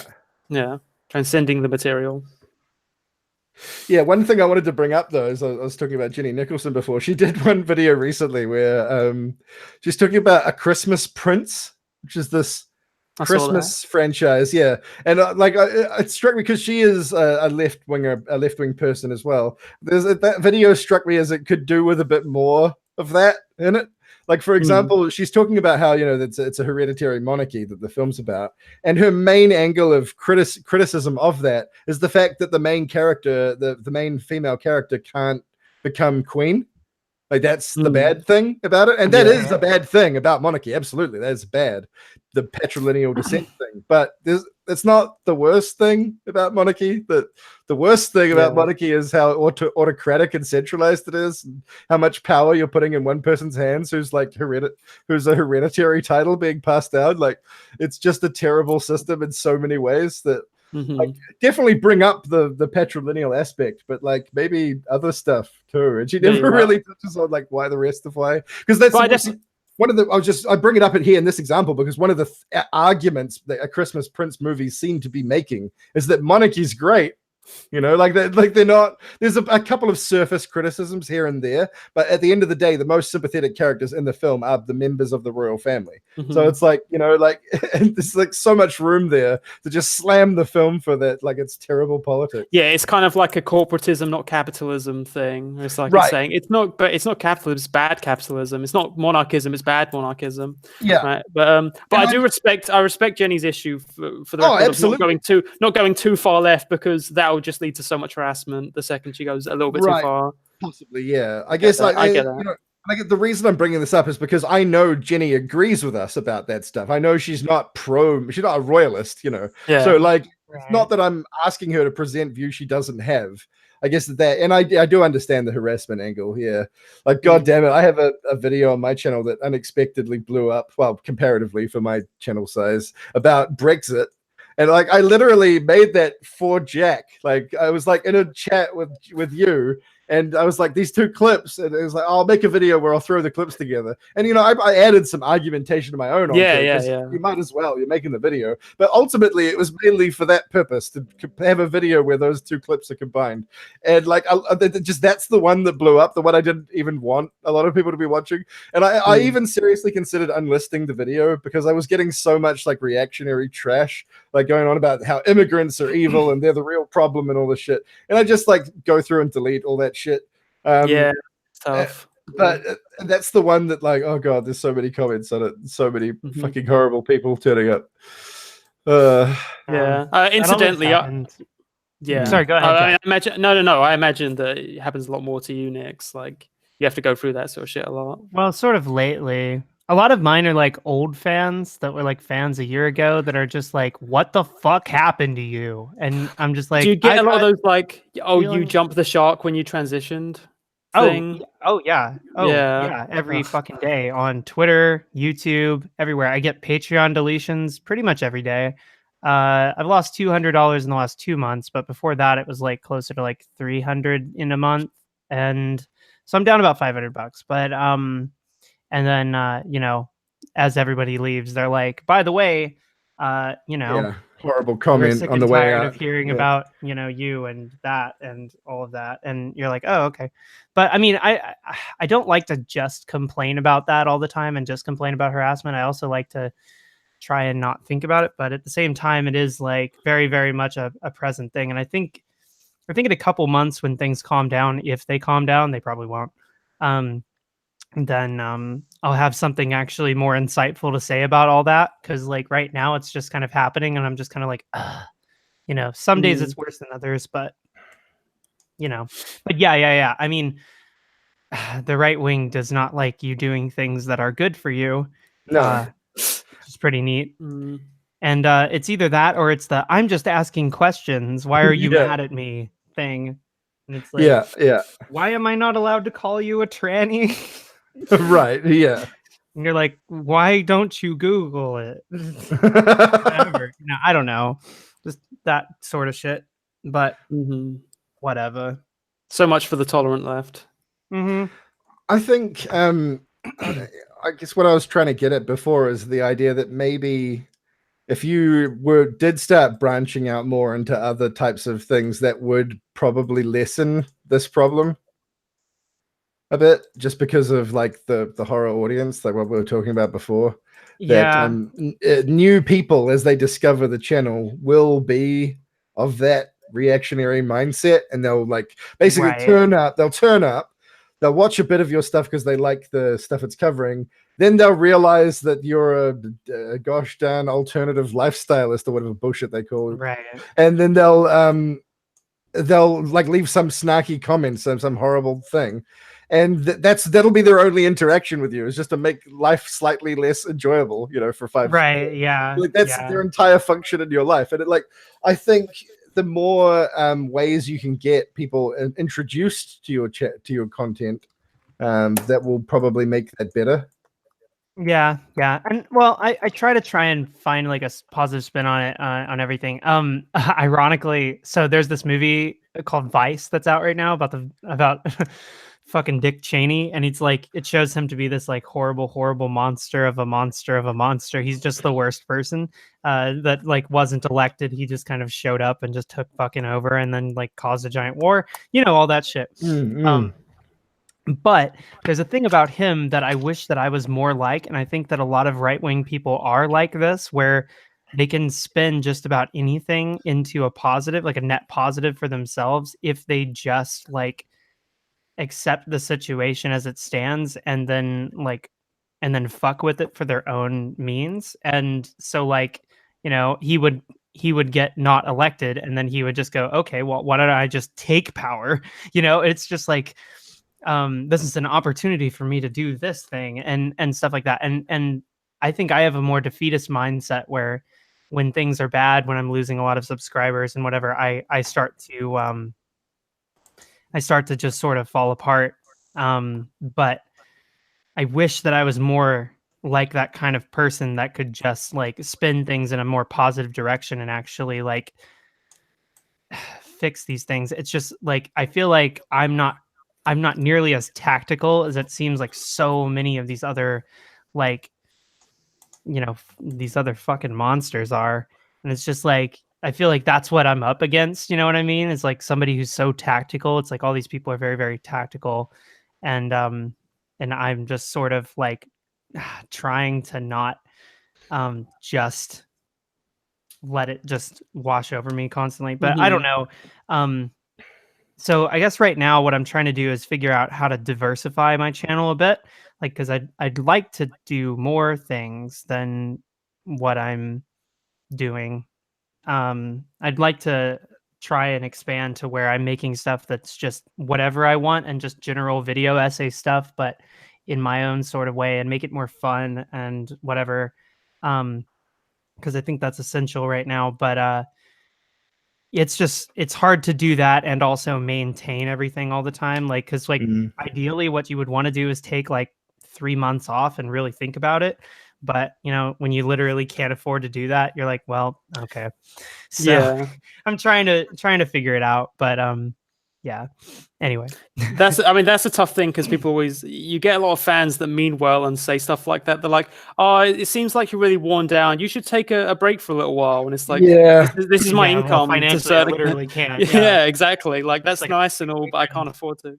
Yeah, I'm losing patrons every day. If anything, I need to do is like double down and try. It's that thing that I'm saying where I need to try and figure out how to turn a net negative into a net positive like instantly, so I can like make these things go quicker. I think the positive approach is that as less people are watching me, that means that there's more opportunity for me to get away with whatever I want. But at the same time, it's like how many do I have to lose to finally feel confident in that arena? You know what I mean? So I don't know. It gives you partial. I mean, it's shitty, but it does partially give the opportunity to kind of reinvent what you're doing. Like, a few years ago, I was mostly doing like Giant Bomb animations. Like, I would take stuff from the Giant Bomb cast and then do animations of that. And then I ended up getting like around 3,000 subscribers out of that. And then in the preceding few like recent year, when I've started trying to put things out that aren't that, it was just like lose 100 subscribers, lose 100 subscribers, lose 100 subscribers. It's only very recently that like now I've got new people that are on board with what I'm doing now, and then it's suddenly gone up. So right, exactly. Yeah. And I know that there's an ebb and flow to everything, where like things are going to kind of peak and valley, things are going to get better, things are going to get worse, and also things are going to change, and just like what you're doing now might not be what you're interested in doing in 2 years. And the audience might really want you to keep doing that. And you're going to have that kind of conversation with yourself where you have to figure out what you're going to do next. And I think you can kind of see that on a lot of like left YouTube, is like people parsing out. Cause like, it's weird to think that like just a couple years ago, we were really truly reinventing the video essay. Like all of LeftTube, we weren't even LeftTube. You know what I mean? It was just like a bunch of fucking people making stuff at the same time, just incidentally reinventing the video essay from like a commentary channel thing to like a more expansive personality driven thing to more emotional and empathetic and fun and like all this stuff, like we were literally reinventing the language and we didn't even know it. And now it's like, okay, we've got that now. We've got that language. And it's like, now what? You know? Yeah, Now it's like we know a genre has been cultivated. exactly. So it's like, now what? And then you got to figure out what the fuck you're going to do next. And that's sort of where I feel like I am. And I know a lot of other people are there too. So, you know, I feel like if H-Bomb was here, he'd probably agree with me. Cause like, I feel like he's kind of in the same place where he's trying to figure out exactly what to do next and where he's going to go now. Cause I mean, I don't mean to speak for him, but I feel like he's sort of bored with things. Because I feel like I'm bored with things too, where it's like I want to do something cool, new, and exciting and fresh, you know. But we are kind of trying to spin the wheels and just do the same thing. But it's hard to radically rethink everything all the time. So like that's sort of where I feel like we both are. And yeah, I don't know. But I'm really happy that there are people like you, Jack, like people that are new and kind of. I mean, you're not new, but like.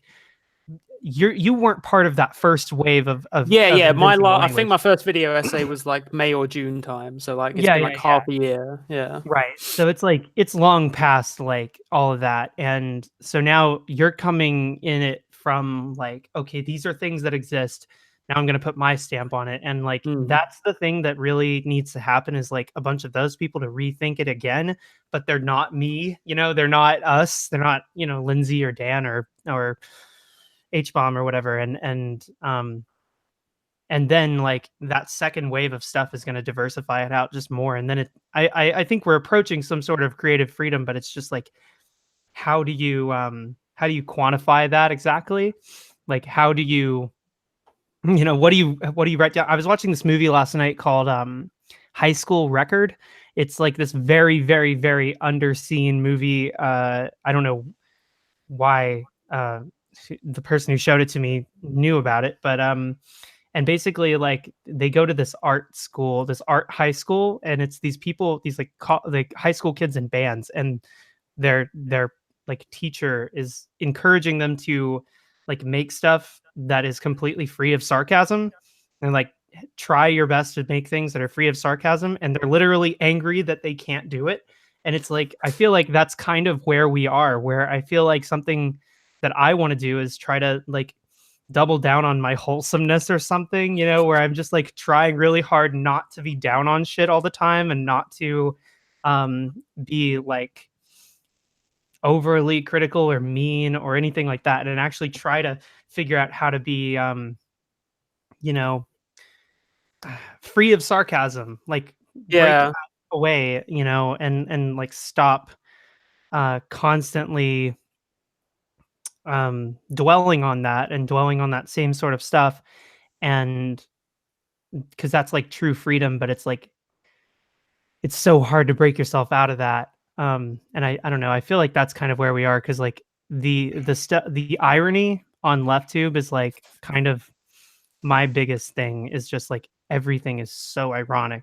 We're trying so hard to be, you know, like to dunk on these people that have dunked on everybody forever and like take it back from them, but we literally can't keep dunking on them.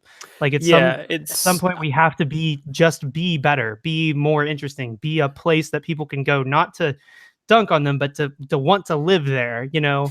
Yeah, it's almost like a transition from like postmodernism to something new, where it's like we just wanted to deconstruct the bullshit, right? Exactly. And we had that for a few years, but then I think it started to feel as if we're deconstructing, but there's not really anything left for people to like want to grab hold of. And I think that's why a lot of people went to the far right. Yeah, exactly. Yeah. And that pushed a lot of people to the far right, because they're like, now I don't have anything to grab onto because you've just like broken down everything. So I think now we have more spaces where it's like we're constructing something, like you say, with like how we're constructing this new idea of what like a video essay is. I don't necessarily know that video essay is the best name for that genre, but it's what we've landed on right now. But you know what I mean? It's like it's something new has been made, rather than just making response videos where we say what you're saying is bullshit and then that's it. Right. Yeah, I think the next logical step is to try to think about this without sarcasm and just see where we end up next. Like build stuff free of that. So I don't know. That's sort of my perspective on that. But anyway. I was thinking that what's been achieved is that, like, I don't know, I think the content needed to be both accessible and compelling, and that's been achieved. It definitely is accessible and compelling if you watch like a Lindsay Ellis video or a folding ideas video. But I think what needs to be developed more is a sense of sort of individuality and being genuine. I think maybe, yeah. I think, yeah, I guess what's been achieved is a sort of structured standard, and that is good, but it also has drawbacks where everyone kind of like, it's like one of the ways that screenwriting teachers teach how to write dialogue, which is that if you like take all the lines in your scene and rearrange them to give all the lines to different characters, does it still sound like things that character would say? And if so, then you're not developing your characters coherently enough. Like that's the sign of good writing, when the line in a scene can only really be attributed to the character who says it, because it's such they're so idiosyncratic and like fully fleshed out. And like that, it kind of seems like that with video essays with me as well, which is part of why I do like the niche idea, because when you have that passion, like Big Joel, for example, is completely unapologetic about how much in detail and how much passion he has for analyzing like crappy DreamWorks animations for CG animations from like 15 years ago. Like he doesn't ever be like, no, this might not be everyone's cup of tea. He just lays it on you. He's like, this is why this is great. Well, this is why this isn't great.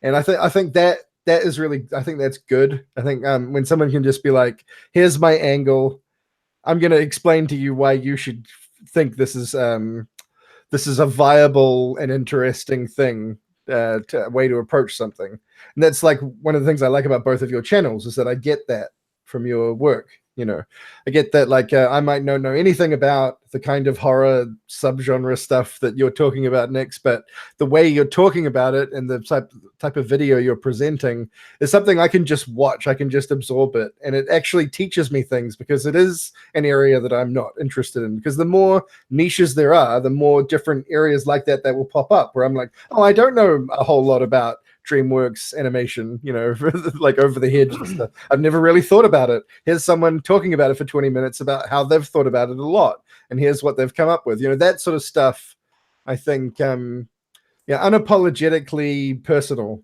I guess. Right. Yeah. Hey, I think H-bomb's like, here. Oh wait. Oh, H-bomb. sorry, H-bomb. Sorry, H-bomb, you cancelled. So. Oh yeah, we canceled. It's already been announced. Been fired. Well, yeah. I mean, I would, but we have been going for 3 hours at this point. That's true. Over 3 hours. Yeah, almost. Yeah. Almost exactly. That's fine. We could do it next time. I mean, yeah, I mean, I'll be up for another one of these at some point soon. Yeah. I need. It's been good chatting with you guys. I really appreciate inviting me to chat. Yeah, of course. And it was cool formally meeting both of you, because, like, I mean, we've been interacted online before, and I remember when, like, Jack's stuff, like the first time I saw Jack's stuff, like a couple months ago, I was just like, oh, okay, this is new and neat, and I wasn't ready, but okay, like, it is really neat that there are people like you out there now that are just like, I'm gonna make stuff now, fuck it, you know, and like. I like that because I remember when I was like that, and I wish I was like that again. So I don't know. Is that sad? Perhaps. No, I think it's good. It's good to learn from the new and the old. I think, like, exactly, yeah. But I think that you're truly, like, you may not realize it now, but you truly are in a very important time in history, and your stuff is going to be important too. And in a year, you're going to be shocked. At how important you end up being. So my sky highest fascist text will be, I don't know, part of the Constitution somewhere. Yeah, for real. Yeah. Anyway, all right. But yeah, I'm glad how well this conversation has gone, considering I literally haven't interacted with either of you before we started hitting go live. Yeah, for real. Yeah, that's true. Like, we've only talked in a very surface level, sort of informal, like, what do you call it, formal type of way. Yeah, just an email and a tweet. You know, But I'm happy to chat. Always happy to chat. If you want to organize another one of these sometime, I'd be more than up for being a part of that. Yeah. Right. Sounds good. Alrighty. Well, all right. I'll get out of here. I'll talk to you guys Yeah. later. Yeah, I yeah. need to pee, I need to pee again. So We'll end it here. I got to have lunch and do stuff. But Okay. it's noon here. Hmm. All right. Alrighty. See you all Bye. later. Bye, folks. See ya. Bye, everybody.